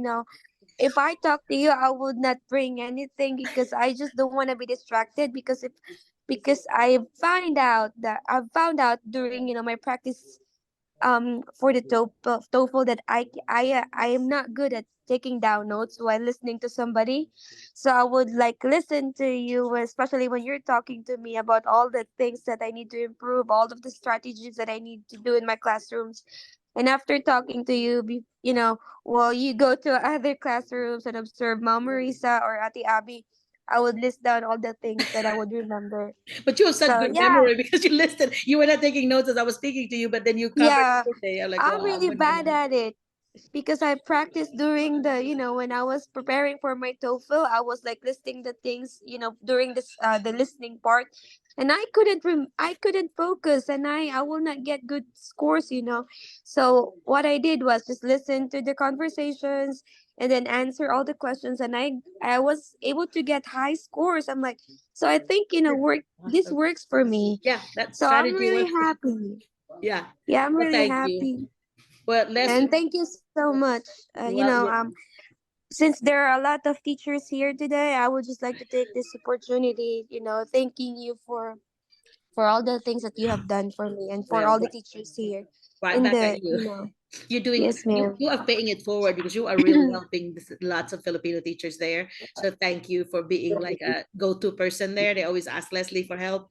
And yeah, and you have taken people to the airport and other things. So thank you for doing that. You've really, paid it forward. And I think that's a good thing to see. So I always say, I don't charge you, but you have to help somebody. Yeah, Come here. Yeah. we've learned it from you, Doc. We've learned Thank it you. from you. I think every teachers, I mean, most of the teachers here in Helen and the Delta part of Arkansas, we would always say that to each other, pay it forward. And we learned that phrase from you, Yeah, actually. well, thank you. Yeah.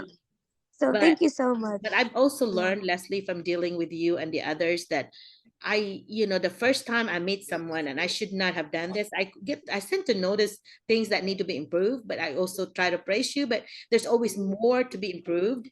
And it kind of overwhelms some people. I know it did not overwhelm me. I don't know if it did, but you didn't tell me. But I tried to now stop myself from listing all those. Just list 2 or 3 things, and then the major things that need to happen, and then expect that person to like see what you can do with that and come back and check. and then add this. How about this too? You know, and all this, and then praise them for that. Okay, you've done that part, and do this. And eventually, we did that for you. The only bad thing I did do is like overwhelmed you possibly with all the information the first No, visit. You know, I didn't want to no, do that, but it felt I like it might. I didn't think I was overwhelmed. Actually, I was. It still. I mean, I can still remember what I felt the first time you visited me in my classroom because I was nervous because I was like, what will I think I will be disappointing you or something like that. So No. I was really scared the first time, but I was kind also of expect. I mean, I was like expecting you to be there because I really, really need help because I was already talking to you and I'm like, Dr. Merlina, I don't think I'm effective in, in this area because this is not my field of expertise. I'm not right. I'm not teaching high school in the Philippines. So when you were there, I was scared, but at the same time, I was really happy. And the things, I mean, those were 15 things, but I was not, I was not disappointed in myself. In fact, I was really happy because when I got in here, I really emptied my cup, Dr. Merlina, because Yeah. if he, I mean, I've listened to to Sir, I forgot his name a while ago, and he said, the things that you had in the Philippines, your ideology in the Philippines, you cannot apply. Ken, yeah. Yeah, but Mr. Ken, yeah, Mhm. you cannot really like apply it in here. There are things that you can apply, but well, you don't have to really empty your cup, but at least give space or like I'll be take open-minded. something out of it, Yeah. and be ready to accept new ideas, Yeah. new strategies, new things, because as what Dr. Merlina would always say, be a growth minded person. And I would always remember that all the time. And I actually told you when we were like traveling all the way to your home, like, Dr. Merlina, if there comes a time that you will notice that my head has gotten bigger, please do not hesitate to tell me, He will because not. that's the last thing that I would want, to happen to me. No, And I'm you're glad never that gonna you're be. there. Yeah, you're not gonna be that arrogant or know-it-all person, Leslie. I do not see you doing that. But yes, I will tell you if you did. But no, Yeah. I don't think that would ever be your path just because of how you think. You're very positive. But I feel like we're just blowing smoke off each other's whatever. But no, we really need to just be honest. We need to just be honest and I am. reflect too on how I do, because Yeah. the instrument I use to observe them is the same instrument that their principal would use to observe them. So the same tool. I just develop it into a Google survey form, so it will make graphs and all that for me to show me the standards that our teachers are weak on or strong on. And I share the feedback with them before I leave their campus. And then I share it with the principal, I share it with the superintendent, plus the curriculum people. Whoever wants to be CC'd, I CC them. So there's Yeah. always the transparency, right? They know, and do you know if Yes, they were reading those, Les?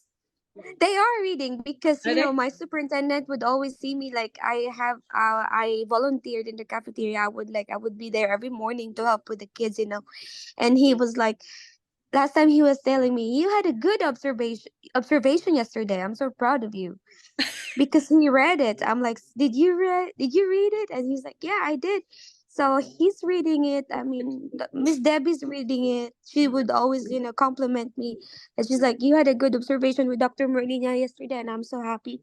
Oh, But cool. and I think, ma'am, I've noticed that, I mean, the first time you came in, there were a lot of things that I need to improve, but now I Struggle to can find I something. would always go back to the observations that we had before. It's diminishing. I mean, the things that I need to Yeah, improve, I'm it's telling you, I'm in this not end. a Hey, lot what anymore. do I And need I to tell her? yeah, and it shows that I'm improving and Yeah, I'm happy. it sure shows. Yeah. Yeah. Yeah, but you were already good, Leslie. I mean, you were teaching the wrong levels, the wrong subject. I mean, the different subject you've never experienced, but I would never have known if you didn't tell me because you were so prepared. You're so I know you were stressed while preparing it, high school math, but but I would never have known if I was just a stranger coming in to watch you. I would never have known that you were an elementary teacher, not a high school teacher teaching math. So yeah, you did a very good. I don't think you were performing either. You just really know your stuff. So yeah, you did not just act out, you play a role. You really did know, and one thing I always brag about Leslie is her knowledge of students. She really knows her kids. I mean, she would ask them things that only a person that really cares about that student would ask, right? What the Yes, student, ma'am. if you want to know this, you want to motivate these kids to work, that this particular kid had a truck that he always wants to talk about, for example. And Yeah. so, anyway, so things like that, if obviously you have done your part of building that relationship. And even with your little ones now, with your elementary kids now, they just love Leslie. Yeah. They do not want to leave her room. I mean, she has a pull out thing that I observed her, and these kids did not want to leave her. They want to just stay with her all day. I Lots of know. hugs. Yeah, lots of hugs. So Lots of hugs, and even if they're happy. sick, they would like hug me, and I cannot just say no and things like Yeah, that. yeah. But I'm in my. I mean, I can say that I am improving, and this is because of your help. Nobody has helped me so much. I mean, my administrators, from the high school and the elementary, they are really helpful. My instructional facilitator, Miss Deb, is really helpful. But the help that I got from you, that I'm getting from you, it's different from what I'm getting from them. You How? know, How? yeah, in a way that, I mean, I'm not really, classroom management wise, I'm not really sure if, because they're more of, my personal struggles. Like, they will they were the ones who were helping me look for a house, Oh yeah, it's more how the to. emotional. I think the emotional support is what you're trying Yeah, to that's say. yeah that You I feel think like that's what I I'm have talking somebody, about. huh? Yeah. Yeah, I think that's it. And they would always ask me, "Are you okay? Do you have this? Do you have that? Do Mm-hmm. you need me to bring this for you? Do you want me to do this for you?" That's the help that they're trying to get to me. But when it comes to, classroom management, how to handle my kids, how to um um teach my kids in a way that they would understand, I think I'm getting it from, mostly from you. Well, thank So you. But no, thank you you're a so much. gifted teacher, Yeah. Leslie. You give me the credit, but you're a gifted teacher, I tell you. But the way that you asked the kids to, like, okay, so and so number 1, 2, and you did 3, and then you did what the consequence was, that you're gonna write the name board because you already warned that person, and you were very consistent on it. When I observe a teacher and I would see a teacher ask a student to stop, I'm gonna pay attention if that student really stopped, or is the teacher gonna give that warning 10,000 times, and nothing happened, because that's when that's poor management. When you are just, kind of, you're threatening the kids because nothing really happened, no consequences. So you have to be consistent. Leslie's room, she will do 3 and then boom, writing down. And she doesn't even, say anything. She just write it down. And she keeps up with them. That's the only thing. She keeps up with, that's 2 person, that's 1. I'm like, I can't keep up with it. But yeah, you did a good job with that, by the way. So I don't know why you think your classroom management is not good. You're very organized. You got your materials already, and you know your stuff, So, and you engage them. And that's the thing, the engagement, the E word, the engagement is really powerful, I think, because you did not Yeah. go there and give them worksheets, If you do that, that's not a good teaching, right? Yeah, Yeah, you and I did think all right. that you have to be genuine also when it Yeah, comes to the kids. Even if they're just little kids, they will know that you care for yeah, them or not. They yeah. can really see it. So I think I think, um, I mean, my strength, maybe because I'm a mother already. And I looked at my kids as, my own kids. Like, Yeah. I looked at my children, my kids in the classroom, as my own kids. I think they are able to see that I really truly care for them. And so I think that really matters too. And I think, yeah, being genuine in your classroom is really, it will help you so Yeah, much as a you cannot teacher. fake it. Yeah, you cannot fake it either. You cannot. There's no faking it. Yeah. It has to be authentic, right? Yes, ma'am. Yep. Yes, So ma'am. anyway, keep it up, okay? I am just, every time I Thank go you, in her ma'am. room, it's so funny because I have already canceled twice in her building, because the first time I got stuck in the elevator for an hour and a half. So in the Yeah. in the hotel. So I missed their appointment. And then the other day when my car had problems, I also had to cancel on them. I felt bad because I know you were ready for me to come. But anyway, I will have to reschedule and let you know, okay? I Yes, really ma'am. wanted to It's surprise you too, but I don't want to be mean to you. But one of these days I'll have to surprise oh, you. I think, I would love that, Okay. because it's different when you know, when you, When you I know mean, someone's coming. I'm always prepared all the time, but there's always an extra preparation when you tell me you're coming. So I think, you know, not announcing that you're coming would be a lot better, so you will Really? really Okay, know. I'll do that. But I'm Because afraid. I will prepare myself emotionally, like Dr. Merlina is coming. It's I have to be prepared. Like I don't want to be, you know, I don't want to be a disappointment to her. So I think it would be better if you go there without telling us. Because you know I'm coming once a month. But you may be in PD. That's the thing I'm afraid of. That you will come. I'll come there and then they're in PDs, and then I Oh go yeah, 4 hours. yeah. You know what I mean? So that's why I always want to make sure I confirm the day before or 2 days before that. Hey, by the way, I'm coming in 2 days or I'm coming tomorrow. You know, whatever. But anyway, but I feel like all three of you are always ready. So I may have shown up without telling you before. Anyway, have I? Yes, yes. You've shown up before without telling us. Yeah, Yeah, because but I had to reschedule things because somebody had mm-hmm.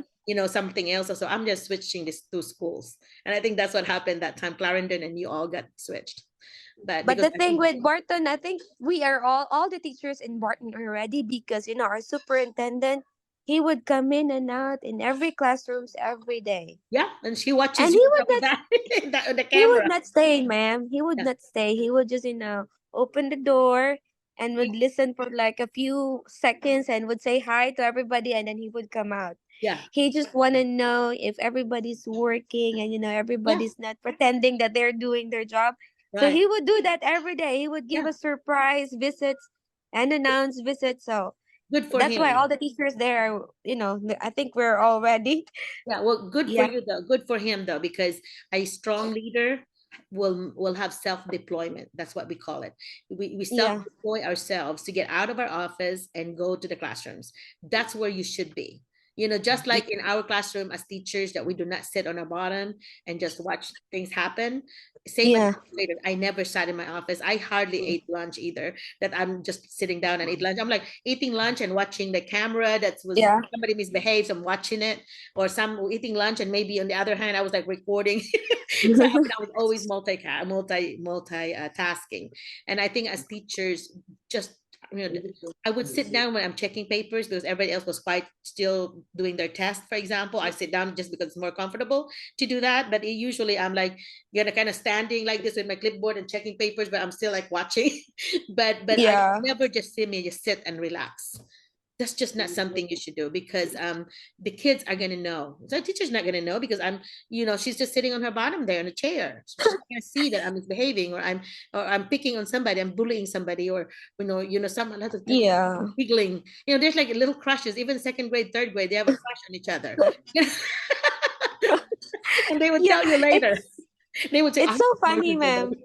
It's so funny because one of the kids in my class, I think that there was one time he really went inside the classroom and he was like hugging all the kids and he's giving me the tap on my back. He's like, you know what, I'm so proud of you, doing a great job.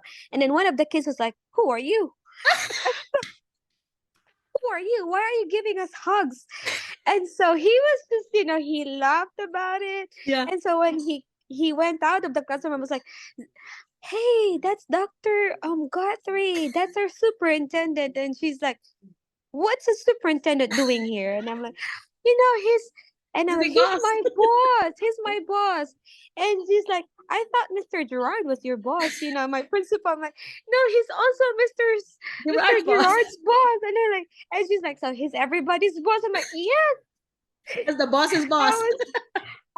I was really laughing about it, but the thing is, I was surprised that Dr. Godfrey did not really take it personally. He laughed about it. He's funny. He jokes all the time. He jokes Yeah. about it, and Yeah. and I was not really scared. The first time he came in my classroom, I was really scared of him, but over time, I got over it, and because he would not make you feel like you have to be scared of him. Yeah, Like and that's what he good would, administrators are, Leslie. He's a good yeah, administrator, and yeah, he employs really good curriculum folks. His wife, just and like you. the first time that he hired me, he called me, he said, Dr. McCullough, so and so, another superintendent had recommended me that you can help me with this, processing your papers. So I said, yeah, I can, but I don't charge for that. If you just like talk to me on the phone or whatever. Said, no, I want you to come. And I said, then I charge for that. Did I tell him the right? And he said, oh my God, you like make more money than me. And I'm like, well, I'm not coming every day to you to school. I'm coming like maybe once a month or whatever. I'm not making that much money. And he said, yeah, but rating wise, like so funny. And then when I came in person and I said, well, do you not want to like ask me things? Or, oh no, so-and-so, that's superintendent from the other Brinkley, I think, was already telling me all about you and what you do. And I was, oh, okay. So I felt like, I thought I had to sell, I have to kind of sell myself to him to hire me. I was already pretty much hired, I guess, because he said that, yeah, this is what I'll pay you. And this is what, to process their papers, all this. And I'm like, well, I've never charged anybody for processing papers, but he told me this is what I will pay you. When they get here, this is what we'll pay you. And I'm like, okay. And that's what they did. This is a professional service you're giving us because we don't know what to do. And so then between, so you and Marissa at that time. So yeah, so that and I was think huh? they love you also. I mean, they Okay. love you because they would talk about you, especially when I would like go to the admin office and then, how's Dr. McCullough doing? Because they like she's doing great, and she's like, she's amazing. And I think he mentioned one time that your brain just doesn't stop working. He Yeah. said, Dr. McCullough, her brain doesn't stop working all the time. That's what he told me. I'm like, yeah, I can really tell that. Well, we're each other's because I really like all three of them, the leadership team from that school. If you ever had the Yeah. opportunity to apply for Barton, that's one of the best schools around. I would always Yeah. mention Brinkley, Barton, West Memphis. Those are some really good folks working there. And to me, that's the key. When you work with good people and they always Yes, treat ma'am. you right, they treat you above and beyond what most administrators would do. I mean, they would like, take it, to their homes and giving them drive homes, helping them look for houses, things like that. But Yeah. so they went above and beyond with that, Leslie, because I did offer to like help you with houses, and no, we got that, No, so they got yeah. it. Okay, And West even, Memphis, from taking, because the first time we got in here, I and Mama Risa didn't have the vehicle. Uh-huh. So they arranged, the carpool for us. I mean, when Miss Teensy when she's not available, Miss Guthrie, the wife of our superintendent, she was the one who picked us up from home and sent us to school and back and forth. For the rest of you, you're not gonna expect that everybody will be as lucky as No, you. yeah. Really are an outlier. I mean, this school is just like more really treating them like family. In bigger schools, they're not gonna be able to afford that because there's little, and so they afford that because they just the number of people and that their Yeah. time. So that's why when they, for example, West Memphis, and they got Mr. Harvey assigned to international teachers, anything international teachers related will go to him. And then anything that he hears from international teachers, he forwards to me. And he would say, I have an international consultant, Dr. McCullough. She'll take care of that. And I'm like, okay, because I don't really have a contract with them yet. They're just like paying me pretty much when I come. I would send him the bill first, and then he would send me a check when I come home, or later at the end of the month, he will send me a check. But he says that. I'm like, oh, so I have a new title. I'm the international consultant. So, anyway, okay, well, back to that. I want to meet the folks that are here new because I told them about introducing themselves. Yes, And I ma'am. would really want Leslie. Thanks again so much. And Thank you, ma'am. Thank you, ma'am. Arby for sharing your expertise and on the cultural transition here. Okay, Maverick, I've talked to you, right? So Cheryl, you're new. Cheryl Bisson, I can see. Where's my thing? Because I can see. Yes, Vera, po, Doc. I think Cheryl, majority of the new ones. attendees now are new po, I Doc. knew. Okay, sorry. We were just on and on. We we should have been more focused. But I think hopefully our conversation, like with Leslie, those are things I want you to learn from because you learn that there are standards that you have to be following here. You learn the roles of the administrators when they come to this district. This is just an example. Mike will have a different experience. Sheila would have a different experience. Arby will be a different experience because the variable there is people. They're different folks. So different folks would do different learning style or leadership styles. So they treat people differently. You have some, positive folks and some not very positive folks, right? So Mike, I let you call then, Mike, if you don't mind. Call some people that you want to talk to us. Okay, so Okay po, I'll just Raise your call hand if you want to, guys. Ma'am Jezebel. Jezebel, okay. Madanlo. Okay. Yes, Jezebel, sir. My Yeah. hello. we're gonna give you an uninterrupted time to talk about yourself, and then I will give you a little comment. This is more of an interview practice for you because the first question in the interview is tell us about yourself. Okay, sometime like Mr. Barbie said, tell us about yourself personally and professionally. That's very rare. A lot of time they'll just want to ask you professional question. But because international students, international teachers, we really need to know more because it actually affects your immigration. Are you bringing kids with you or bringing husbands with you and so on? So those are the things that they ask extra, but you don't have to volunteer it unless they ask. Okay, go ahead, Jezebel. Yours. Okay, I'm Jezebel L. Madanlo, graduated of Bachelor of Elementary Education, major in General Education, and then took my master's at the University of Mindanao, majoring in Educational Management. And then I'm 11 years teaching in the public schools, and then I'm handling grade 5 teacher teaching all subjects. And then my teaching philosophy revolves around placing my learners at the center of the educative process through inclusive education, and then employing different strategies.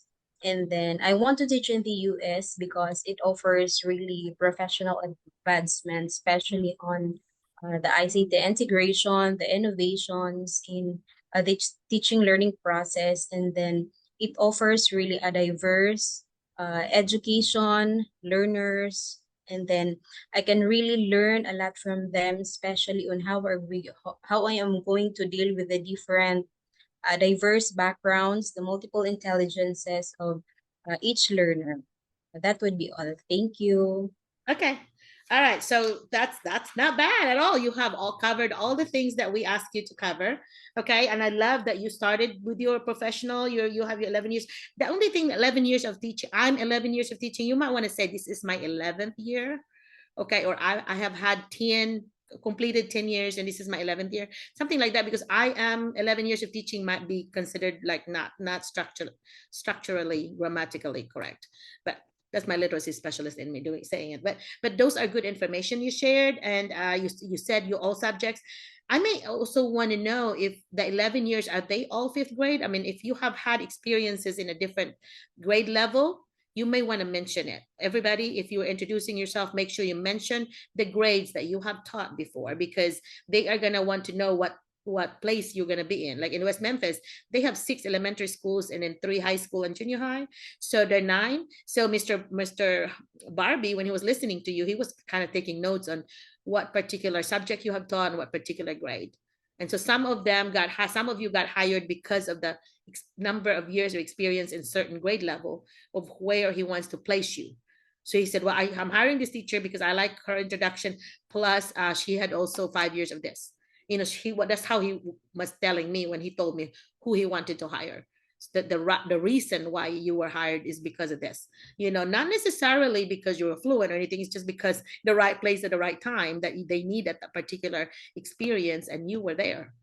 Okay, so that's why it's important to say the number, what grades you've taught. And I love that you have shared your philosophy and also what learning you're gonna have, because of coming to the US.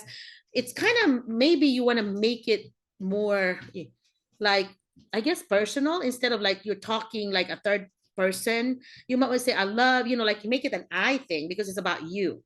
But if you don't do that, then it just make it like you're reading something.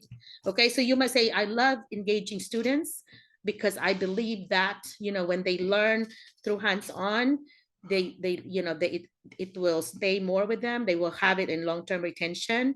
So I believe that that would be a deeper learning when they are hands-on, something like that. So it's kind of make it personal like that.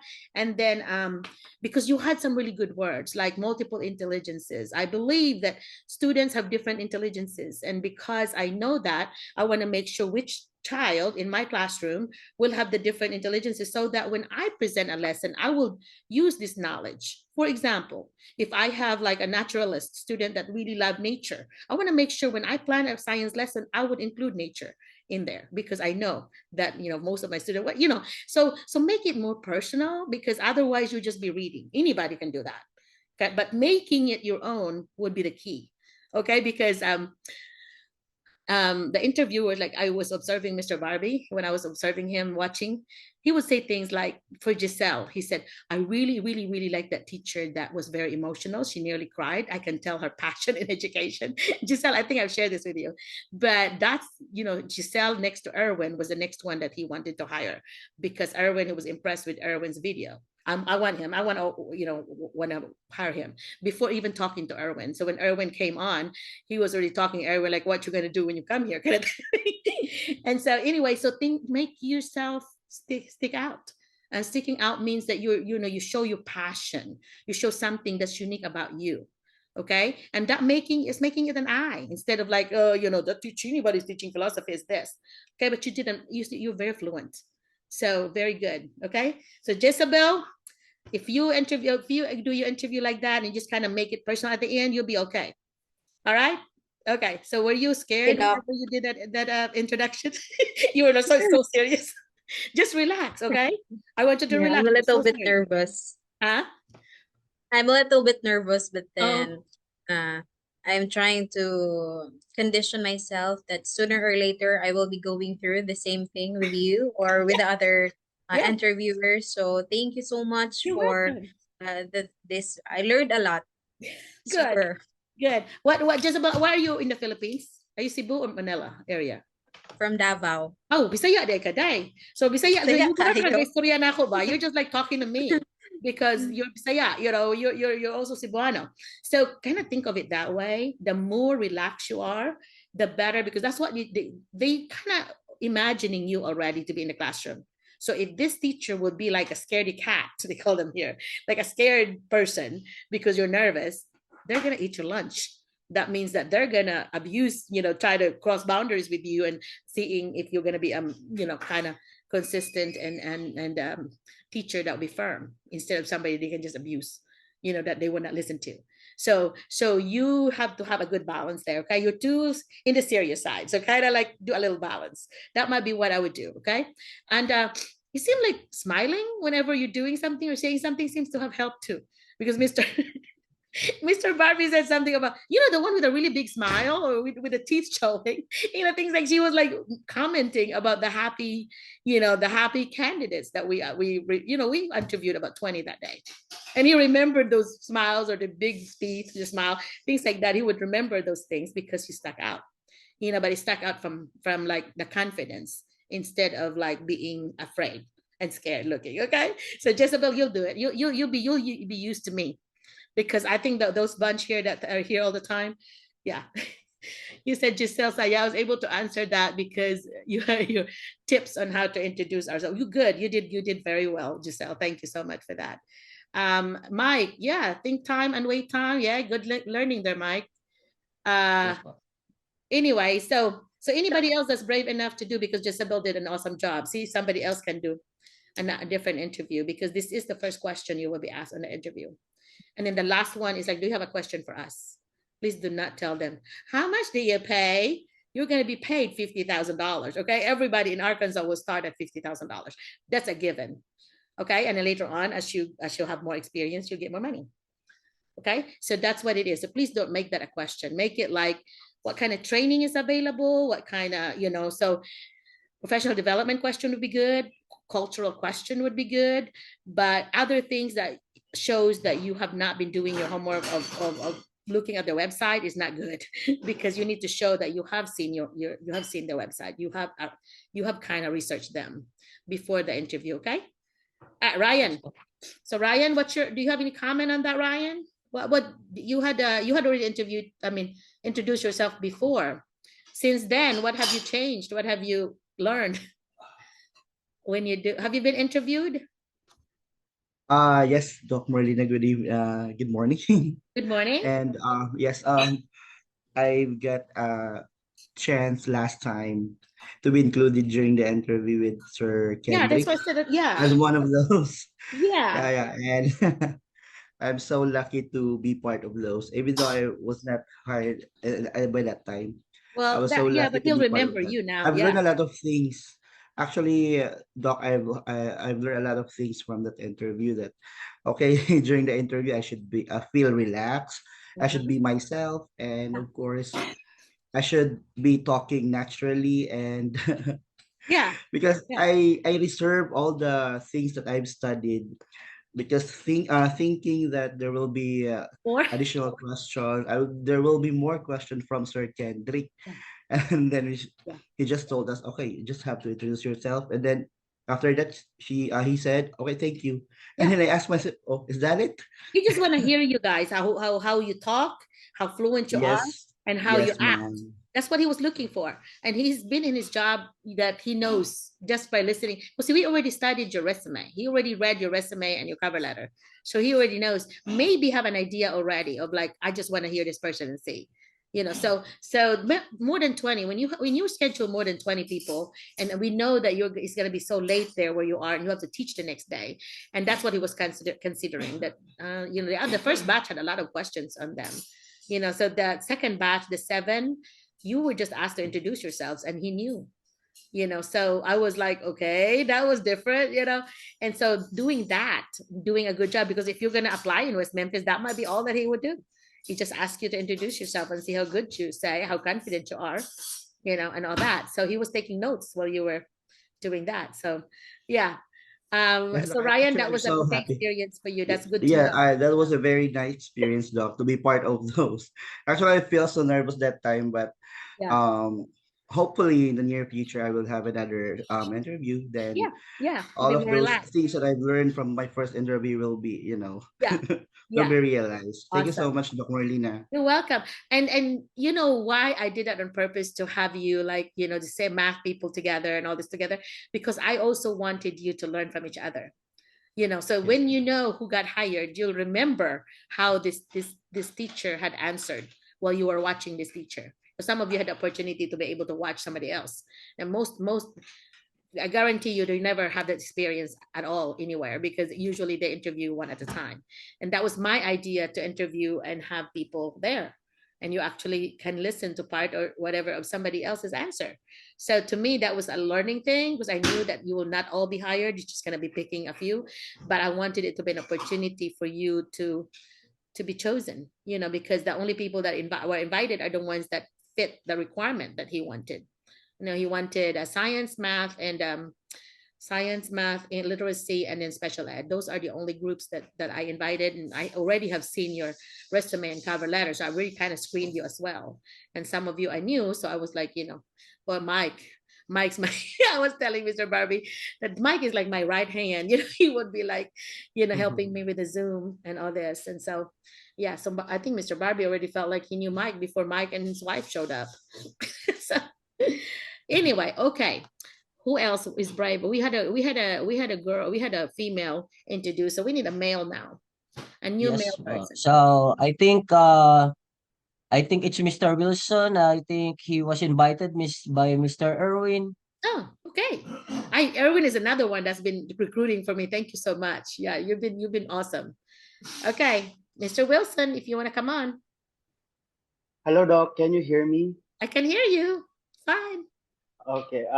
Before I speak, I want to thank you for the opportunity. I've learned a lot. This is my first time, but I've learned a lot Oh, already. good. We try to Yeah. load it up. Yeah. Yeah, I learned a lot, and I hope that I will be able to use that in the future. Well, use it in your classroom now, okay? I want to Especially, challenge you to use it now. yeah. Yeah. Yeah. Anyway, my name is Wilson P. De La Cruz, and I graduated with a degree of Bachelor of Secondary Education, major in English, Okay. here in Nueva Ecija. I finished my master's in education at the College of the Immaculate Conception in 2018, but I graduated my bachelor's degree in 2012. It was kind of delayed because I was granted a scholarship program by the provincial government, but the program was Master's in Educational Management. So admin. So Okay. I finished 36 units, but after that I decided to finish my master's in English because I was planning to apply in the senior high school, wherein I have to align my master's with my bachelor's degree. Got it. As a teacher, I taught elementary when I graduated in 2012. Private school, I handled grade 4, grade 5, and grade 6. Different subjects, actually. I handled science, Filipino, and English, of course. That's my major. But when I was hired in the public school in 2013, I handled grade 7 first, and then grade 9, and then grade 10. So there in the Department of Education, I handled English, but I was requested to be transferred to MAPE. You know what, MAPE? Music, Arts, P, and Health, because I was requested to be a dance coach in junior high school because probably the head teacher likes me to handle the dance department, especially to establish the dance troupe of the school. There we competed in different competitions like folk dancing, modern dancing, cheer dancing, and sometime we represented our school and the province of Nueva Ecija in the regional competitions. And in 2017, I participated in the ranking. So I transferred to senior high school where I handled practical research, oral communication, reading and writing skills, and what else? Media and information literacy. So all in all, I have been teaching since I graduated in 2012. I've been a teacher for 11 years. Okay. Actually, it will be my 12th year in March. Okay. Yeah. So as a teacher, I handled volleyball coaching also, and I am also a registered national referee. I also coach journalism, particularly sports writing, and I'm also an active member of the Boy Scouts of the Philippines. I recently earned my Wood Badge degree. I have finished my advanced training course in last July 23 to 30, 2023. I am also a host, and I actually qualified in the national training of the teacher broadcaster of the Department of Education. I was actually from batch 6, but it was not pushed through because we went back to normal and we went back face to face in our school. Earlier I have heard that it is a plus if you have a training in ESL. In 2016, I remembered the provincial government of Nueva Ecija chose different teachers all over Nueva Ecija to participate in ESL, or English as a Second Language seminar. It is a series of seminar wherein the speaker was Australian. So I participated in that, and luckily I completed the training. And the reason why I want to apply in the US is I want to expand my experience as a professional teacher, and I want to meet diverse learners, especially from other countries, because I know that I will learn a lot from them. And especially the classroom setting will be totally different. But as a teacher, I'm very open and I'm very versatile. As you can see, I've been a coach, a writer, a host. Literally, I can do anything. No, I hope so. But yeah, my main reason is I want to explore. I think this is the right time to explore new environment as a teacher. Wow. And Very good. Nice. Yeah. And lastly, my teaching philosophy centers on creating a supportive and inclusive learning environment to my students, because as I have observed and brought about by the pandemic, most students nowadays are focused on social media, gadgets. They lack physical connection with other people, especially when they need mental, emotional, and social support. And mostly those support don't always come from their families and their parents. So as a teacher, it is our job to connect with them, especially when they come to us at school and they don't don't have someone to talk to. So that's our job as a teacher, to make them feel that they are heard, they are cared for, they are loved, and they are uh, accepted inside the classroom. So that's really my teaching philosophy. And I hope that that would encourage them to be creative, to be more participative, and for them to develop love of learning. Wow, very good. You covered That's all the all. I bases. hope I hope that would be enough. Doc, thank you for the opportunity. If I were hiring now and I need an English teacher, I would have hired you. So you covered, yeah. Thank you. You covered all the things, and you really, I can really see what kind of teacher you will be.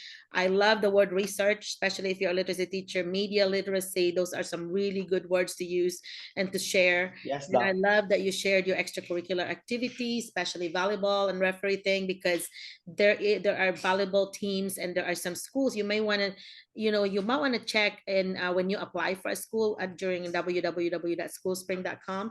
You need to research that school and see if they have volleyball teams yet, because if you don't, you can say things like, I would love to establish a new volleyball team in your, I noticed in your website that you don't have one. I would love to help on that, so, and you were very relaxed, you were even joking, like, I can do everything.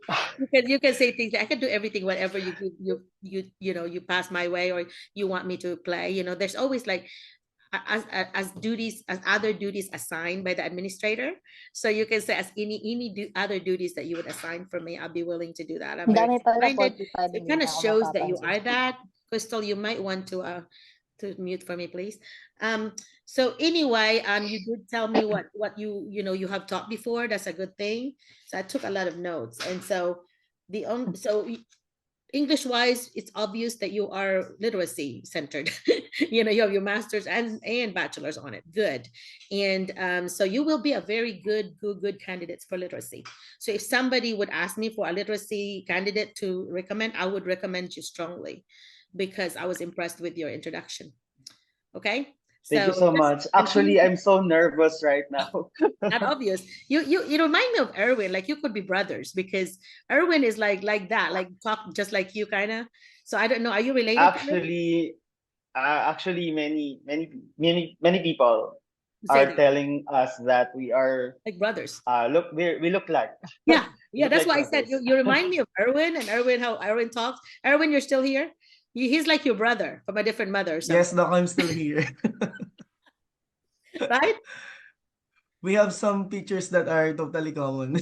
Yeah. Are you both advanced coaches? The features facial features. Yeah. So it'll be good if you get hired by that perimeter thing. I'm gonna add you to the perimeter thing, because I didn't have very many English. So I'm gonna, hey, your job right now is to send me your resume and your cover letter, so I could forward it to that one if they end up interviewing. I do not know yet what they're supposed to know. That I don't know, if I have not checked my email. They're supposed to let me know if they're going to go forward, because it had to be approved by their board.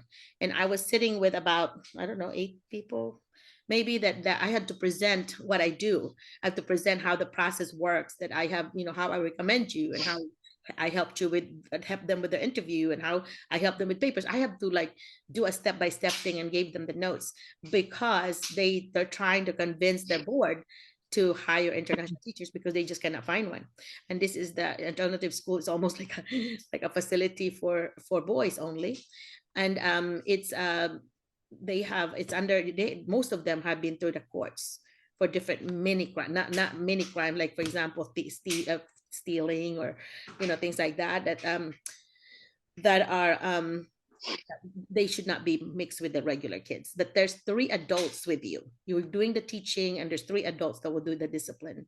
So you just have to know your content, your strategies, and so on. There's 3 adults always. You're never going to be left with a student ever, so by yourself. So anyway, so it's, when I read about their facility, I was kind of scared, especially when they said it's been through the court system. Some of them could have been, in a sexually whatever. I'm like, oh my gosh, should I send teachers there? And that's why I sent you the email. And those teachers that were still interested, I actually had pulled those that have that have told me that they're interested, and I look at the paperwork they sent me, and those that qualify, because they want somebody with master's degree in special ed, Emerson. I mean, not Emerson, Mr. Wilson. So you don't have the special ed thing, so you may want to work on that in case, because this one, if they will do. Few of them that had emailed me and said if they have to have their master's in special, just because they are a special setting. It's a special alternative setting. So they have to be able to have special ed masters or bachelors. So some people that might be close to finishing, like if they're going to finish this summer, they will qualify because they will not even start until August. So anyway, that's why I said, if you have an opportunity to get your master's, you may want to choose special ed, because there's always going to be a need for them. There's just not enough in America that's graduating with special ed. At one time when I first started, I wanted to be a special ed teacher. And then when I started observing special ed teacher, I'm like, oh my gosh, I don't have the patience. So I decided to go for general ed. And I had certification in elementary and high school, and then administration. So yeah, but you are a very strong candidate for literacy. So I put a star right here by your Thank you, name. Doc. So yeah.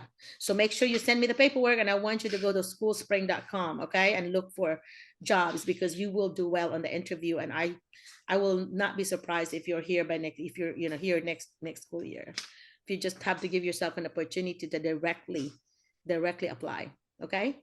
And even if it's a different state, because you can still contact us. Erwin will be in West Memphis, and it's very close to Memphis, which is like 5 minutes from Memphis. So you can fly from everywhere and go to Memphis and see him within, the 6 miles from the airport. So you can fly and see each other. So that's no big deal.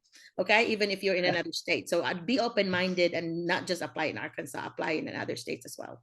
Okay. Yes, Doc, I will. All right. Thank you, Doc. Thank you for this opportunity. Yeah, thank you. Okay, Mike, do you have another person that want us to? It's this time we call me Ma'am Desiree Mabalot. Okay, Desiree, go ahead and talk to us, Ma'am Desiree. Are you ready to introduce yourself, or else I'm going to call another one? Yeah, if you don't want to, just say pass and move on. Just Okay. pass right now. How about Ma'am Glyza Pobadora? Okay, Liza. Are you still there? Oh yeah. I guess she unmuted her microphone now. Okay. Yes, good evening and good morning, Doc and everyone. You have an echo. Well, how come? How about this, Doc? Can you hear me better? Yeah, a little better now, yes.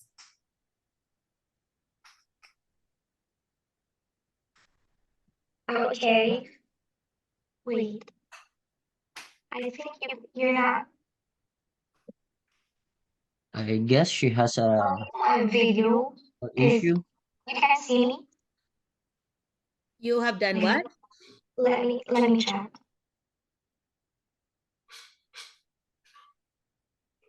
Yeah, I guess so. She's using 2 devices. That's the reason why.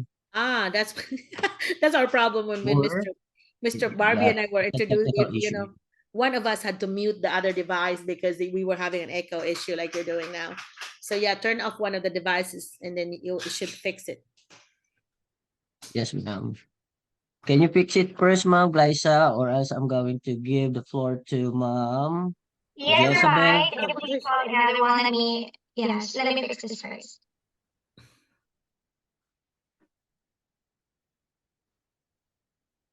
So Glyza, are we waiting for you? Are we calling somebody?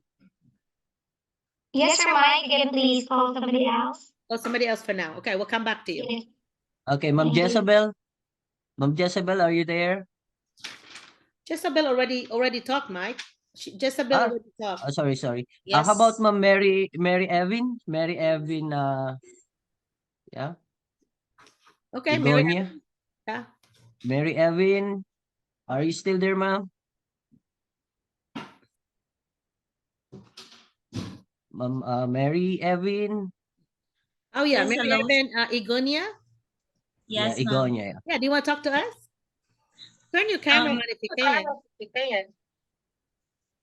For now, ma'am, maybe next time. Okay. I'm still observing. Okay. It's my first So, here. Ma'am Diana. How about Ma'am Diana I think she wants to talk, Diaz? Mike, without her camera, but I think Miss Igonia wants to to talk, if I'm right. Is that right? Hi. I think Passport. I'm still observing. It's my first time. Oh, okay, you're fine. You're fine. Just remember that when you're ready to introduce yourself to me, please have your camera. I would like to see a picture of you. Okay? No problem. You can just be a an observer today. It's fine. Okay, no problem. There's never any pressure from here. Okay, next. Thank you. Yeah. Ma'am sorry. Ma'am Maria Cristina Talents. Oh yeah, I've talked to her before, but You talked to her before po. yeah, but Mhm. let me just say hi to her. Where's she? Yeah, Miss Talents. You want to talk to us again? I know your name sounds so familiar to me. You've been on my list a long time. Is that right? Hi, Doc. I thought I was called. Diana, you be next, Diana, after Maria Cristina, okay? Yes, Doc. Good evening. Good evening. Good morning. Good morning, Doc. Yes. Yes. How are you? I'm fine. It's not my first time here. I remembered you. Yes. Yeah. Yes. I just want to check if you receive my my CV. I should have responded already. I responded to all my emails this morning. So unless you sent it after we've started the Zoom, I have already responded to everybody. So which means I will check my spam next. It may have gotten to spam. So, but if you don't hear from me today, I want you to resend it, okay? That means it did not send me correctly. So make sure you check Mike, do you mind putting my address on the chat, please? Yes po, I did na po kanina. Oh, Before, thank you. yes. Okay. Yeah, make I sure will you get resend it that. po. Yeah, make sure it's correct address because it may have bounced back or whatever if I cannot find it in spam. I empty my spam pretty often, so if it was there, then I may have emptied it already. So if you don't hear from me today, I want you to or the next day, I want you to resend it to me because immediately I answer the same day usually. So if you didn't, that means I didn't get it. Okay. Oh, okay, Doc. Thank you, you, Miss Doc. Talents. Thank you. Good Yeah. evening. So Diana, what's up with you, Diana? Hi, Doc. Good morning. Good evening. Yes. Good morning. What's up with you? Still the same. I'm still applying. Have you applied in through the schoolspring.com? I just heard it just now, and then while you are talking, I'm searching in the other side. Yeah. And Doc, I have already my Span channel. So. You what? I have already my FCE from Spantran. Good for you. I just received it. Good job. I'm proud of you. All right. So yeah, I know your cousin Betsy. I feel bad that there's not been an opening for you, but when there is one, I promised her that I will put you in for to interview. You have attended so many of our Zoom. I felt like I know you. Because I've learned a lot. Well, good. I'm glad. You know? Although I don't speak well, no, I'm talking because I'm given a chance also for the new one, and I'm listening with the new hires with their tips, some pointers. I'm taking it all. Good job, Diana. You're a learner. That's good. That's good for you. I can't wait for you to be here so that you can see your cousin, Betsy. Yeah. Yeah, I'd love to. Hopefully. Yeah, she's hoping for you too. So we'll see. We'll see. If you have an interview, I'll practice with you, and that's open to everybody. If you have an interview, you ask me to practice. Yeah, that's what happened. All right, next. Thanks, Doc. You're welcome, sweetheart. Yeah.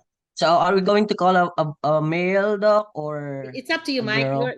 You're calling. So You I will be biased again. I will call one of my friends, Loki. Okay, Loki. Sir Villacorte. Okay. Hello, everyone. Hola. Assalamualaikum from Doha, Qatar. Okay. So it's good evening. Good morning there, Dr. Merlina. So I am Lachlan John Di Villacorte. I graduated my Bachelor of Arts in English Language and my Master of Arts in Literature, both at Cebu Normal University. So I am also from Cebu, specifically from Consolacion, Cebu, Doc. So may gabi, may buntag diha, Doc. Ayong buntag, sa Mandawi mo ko doon dong. Mandawi ko sa Okay, una. Doc. Silingan na lang. Yeah, silingan na dyan. Yeah, and this is my 10th year of teaching. I graduated my Bachelor of Arts last 2014, and immediately I started teaching at the University of San Jose Recoletos.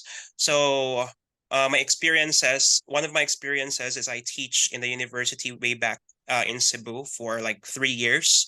And then I had the opportunity to go abroad under the principalship of Dr. Alexander Acosta, currently where I am working right now at one of the Philippine schools overseas named the Philippine School Doha here in Qatar.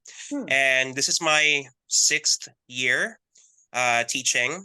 I had some experiences in the junior high school. I teach grade 7 English, grade 8 English, and also grade 9 English. And I also have taught speech communication on the grade 7 level. But now I am reassigned to the senior high school. I'm currently handling oral communication and reading and writing skills, and my favorite subject, 21st century literature. So yes, I really love literature, and I could say that I am a jack of all trades because I have a lot of extracurricular activities as well. I can choreograph and I can produce a play. Currently, I'm working on a deconstruction of Alice in Wonderland. So we are going to make it into a musical, and hopefully it will do great by the end of April here in my school where I'm currently working. And teaching philosophy, I always believe that it's necessary to incorporate real life skills to the subjects or the courses that we are teaching, because that is where the innate ability of our students, their internal motivation starts. It sparks from there. That's going to be their spark plug, so that they will have this motivation to really learn and to really see the essence of every subject in the real life. That's why I love literature, because it's really easy to put all of these life lessons in the lessons that we teach in literature. So I guess that's about it about me. So wow, thank you, Dr. Merlina. You're another impressive literacy person. So yeah, so I will put a star by you here.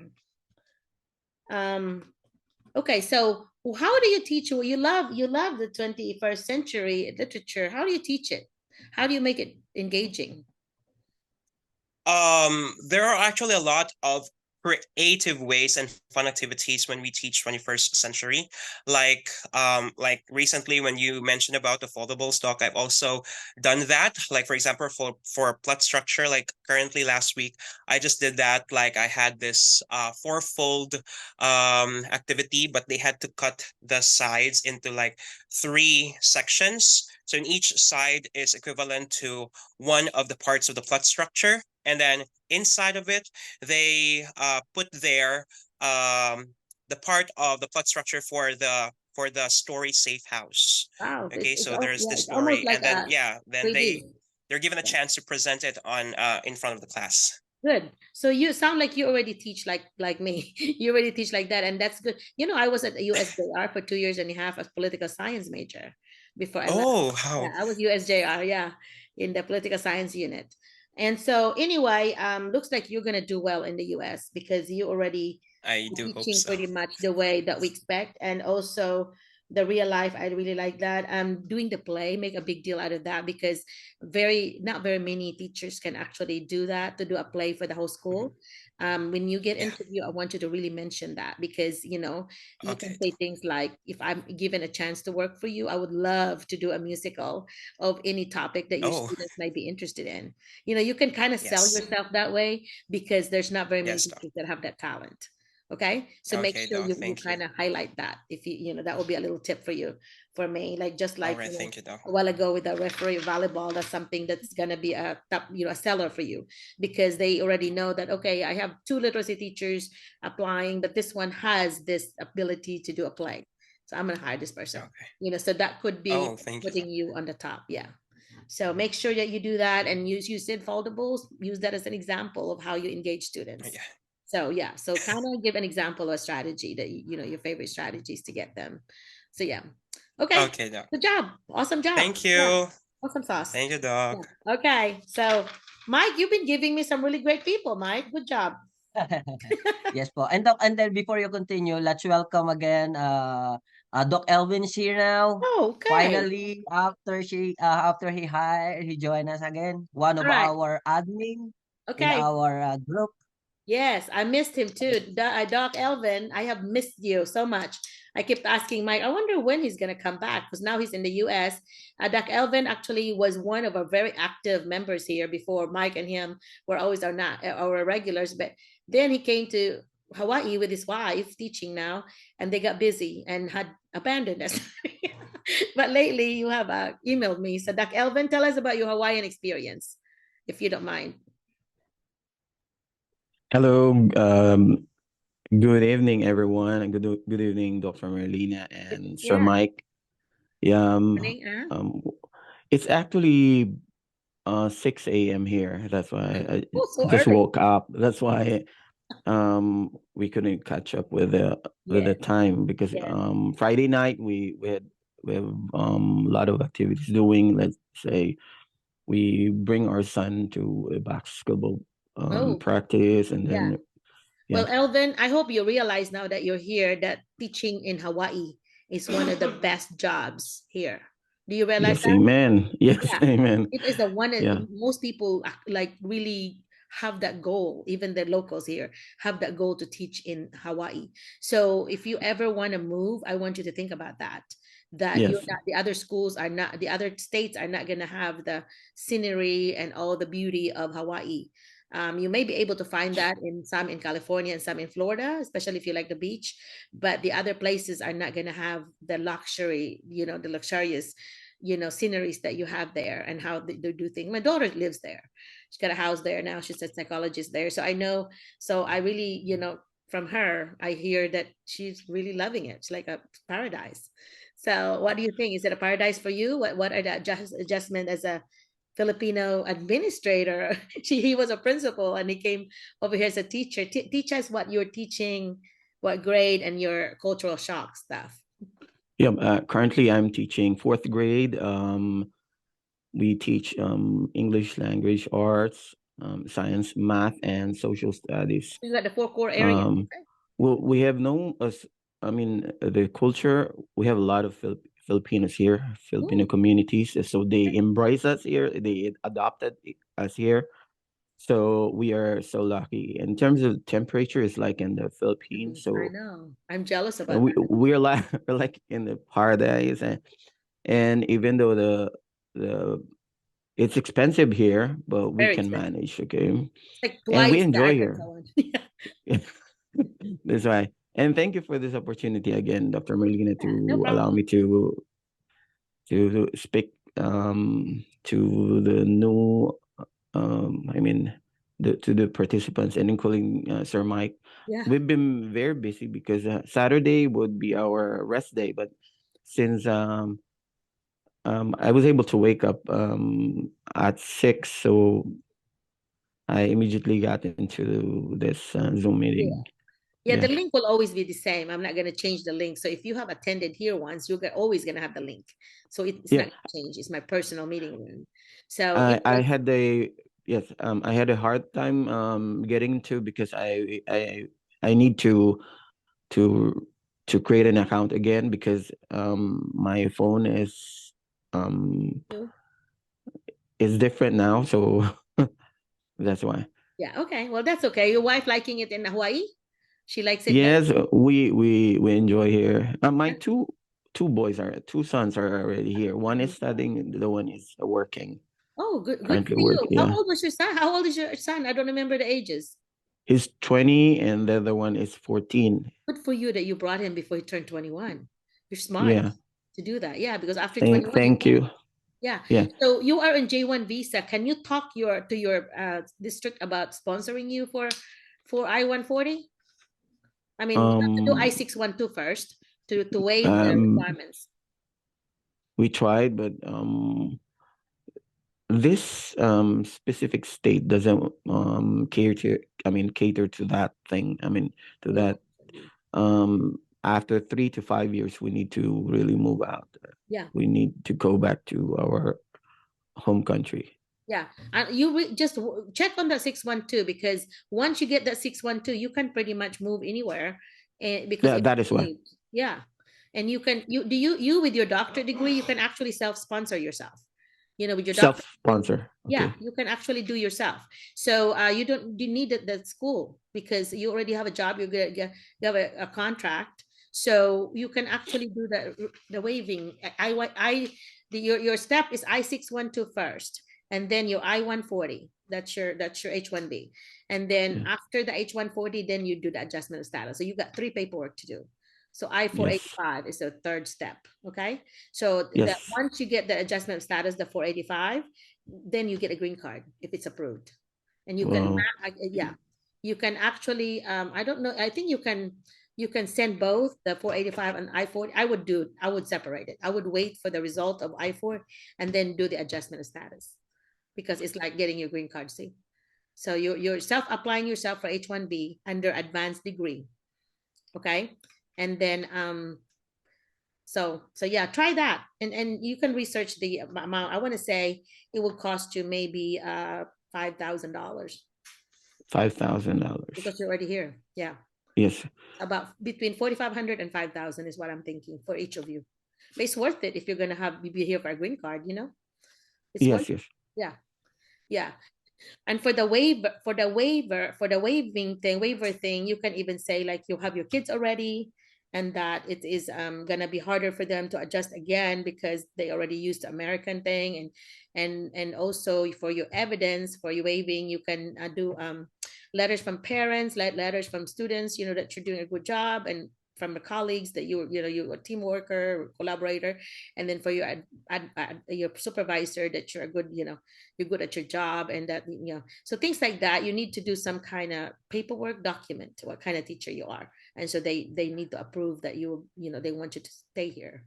Okay, and another angle would be like if you are worried about the political situation in the Philippines and you're afraid to go back home because of that, then that's another reason, another angle you can also take. You can do all of the above. My brother-in-law said Yes. it's not just one reason, it's a combination of reasons. So yeah, so that's just my little tip for you for the I-612. Thank you so much. And I-485. Okay, yeah, I've been Yes. studying that, so now I kind of know them now.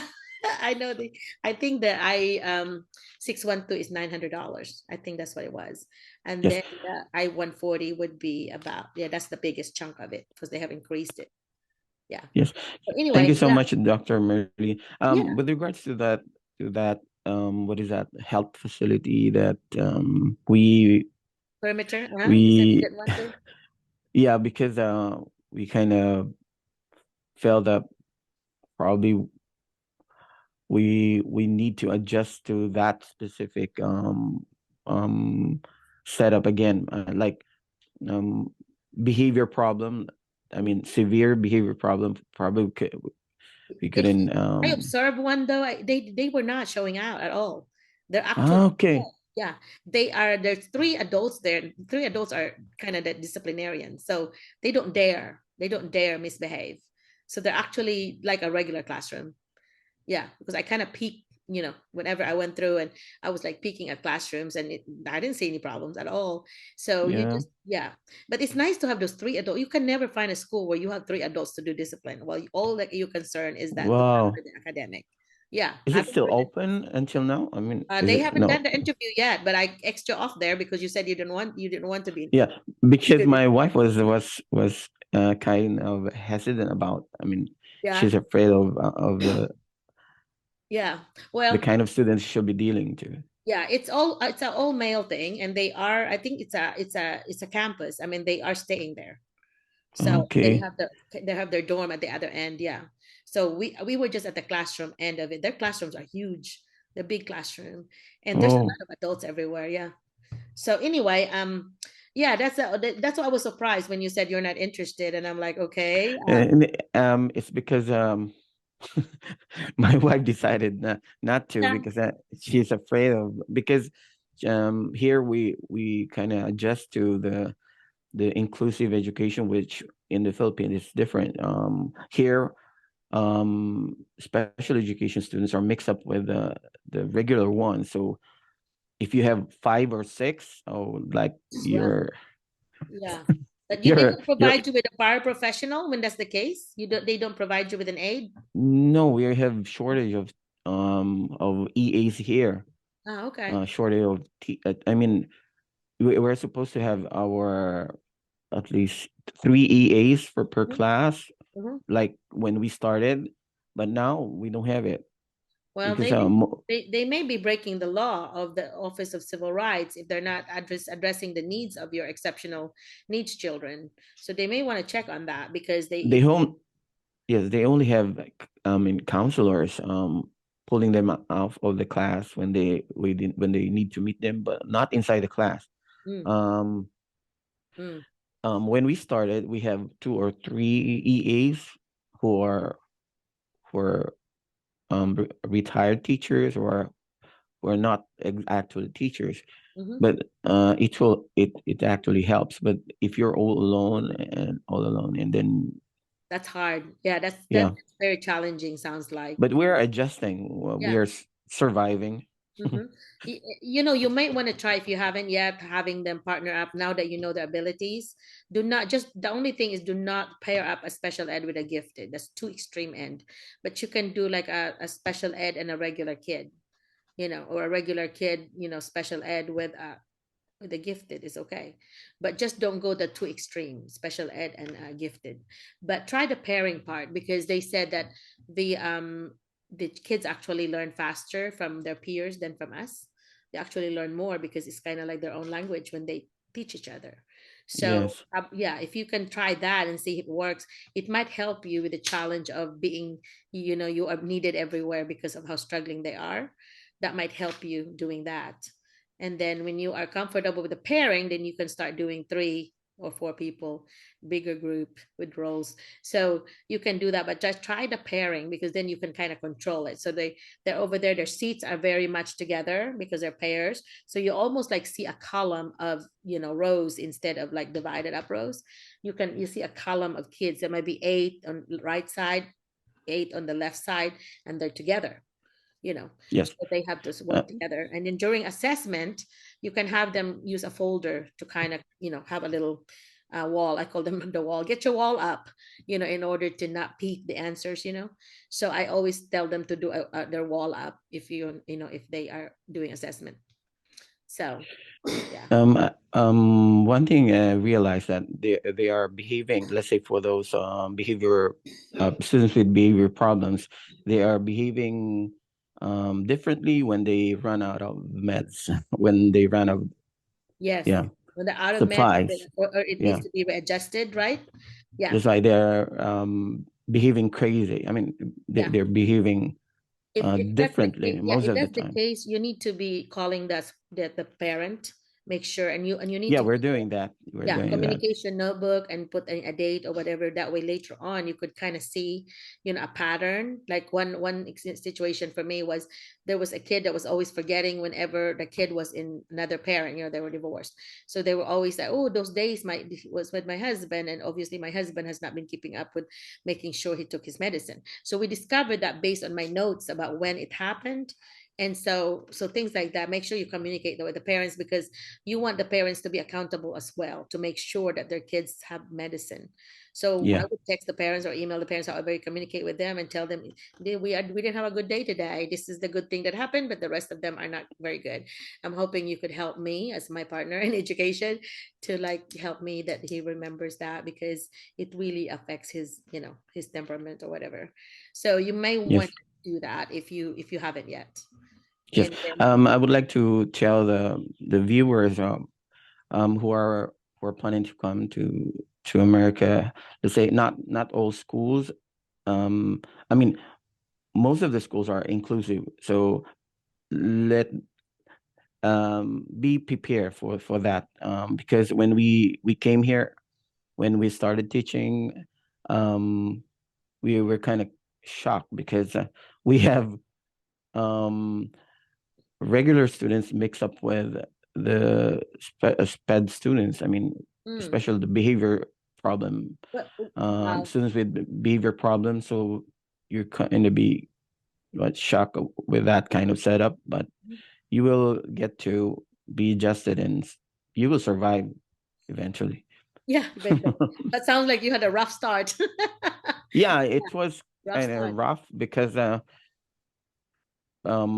behavior students with behavior problem would give you really problem, and it affects the class, the entire class. They Right. will really Exactly.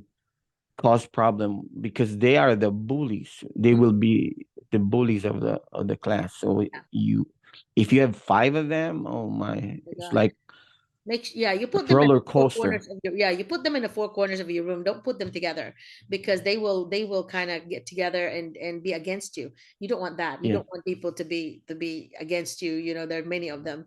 So yeah, split them up. Just like if they're very close friends, split them up, because they may just get in trouble together.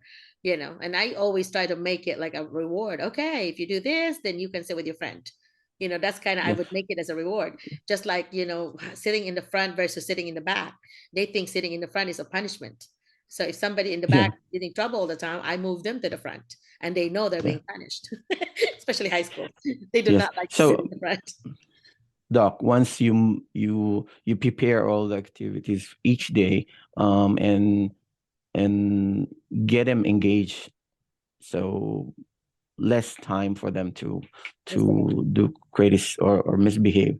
Yeah. So make them busy all the time, and Mhm. then you need to get to know each one of them so that you will know how to do some remediations, or do some Intervention. interventions. Yes. Yeah.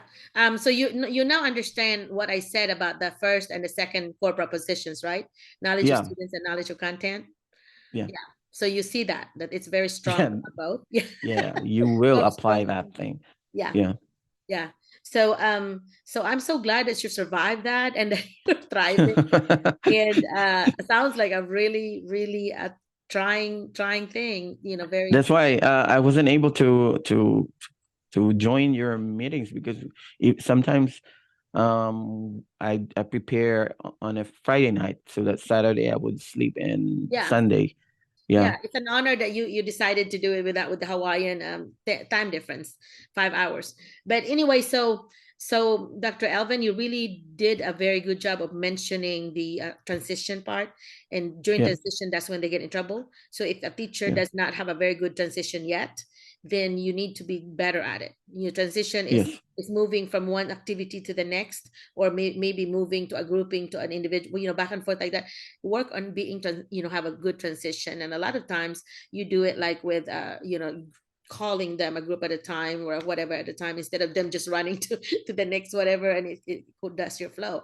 And also the bell to bell instruction. You did a very Yeah. good job of saying that if you have a bell to bell instruction, the moment they come in, they have their you know, their, what do you call it, a bell ringer, and then Yeah. you collect that, and then you go to your lesson, engage them, and then I wrap it up. And then you can, if you have time, have them to do a reflective journal. That could be a good filler for you, you know, because if you give them even a minute, they will get in trouble if they're not engaged. So engage them. That the most powerful teachers I've observed are the ones that engage them from beginning to end, and actually wrap it up neatly at the end. So we said in the beginning that these are our objectives. We need to learn this, and this. So in the end, you say, okay, now let's go check. Did we meet our objectives that we mentioned at the beginning of this lesson?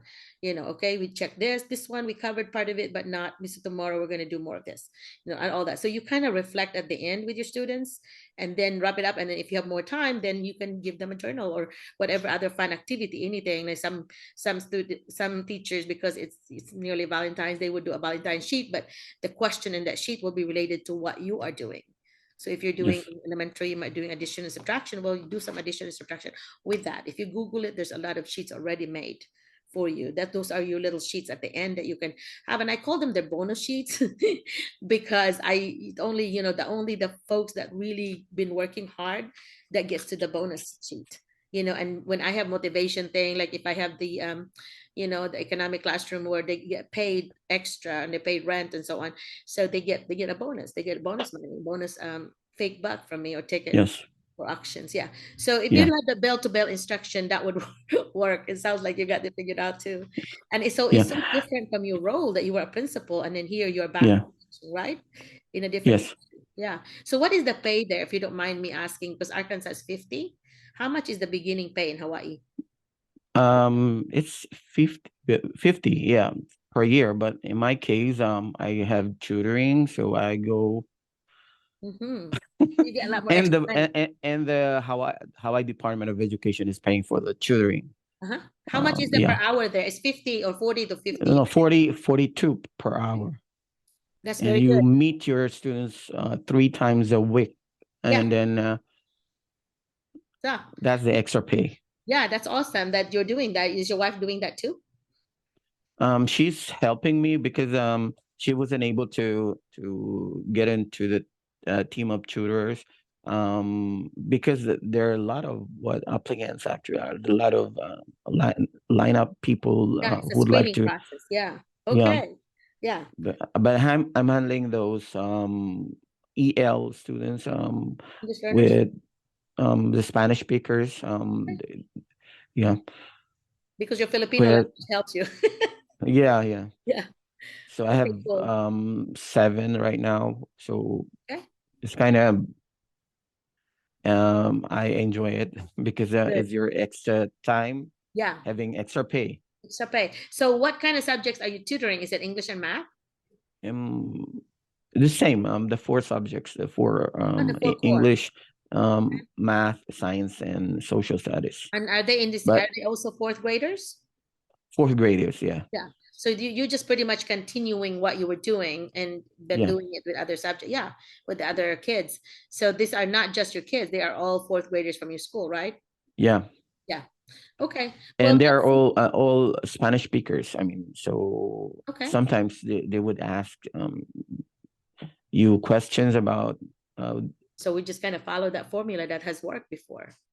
Okay. So, but if they still ask for additional document, we'll just provide it for them, because that's what happened there. We had one that was, like ask what was it, Mike, that they call it when they ask for more document? Request for evidence po. Yeah, RFE, request for evidence. So if you get an RFE notice, that means they want more stuff from you, to prove the experience will be one, which is your verification, and then to prove your degree if you don't have your paperwork on your FCE and all that, they would need those, and also to prove about your yeah, I mentioned licensure already. So those are some things that are questioned. How do you know? How, and then so U.S. Embassy, the foreign address is where the Philippines one. Okay, so those people that still live in the Philippines, you will put the beneficiary's foreign address here, or the ones in Qatar, you'll put your Qatar thing here. Foreign address.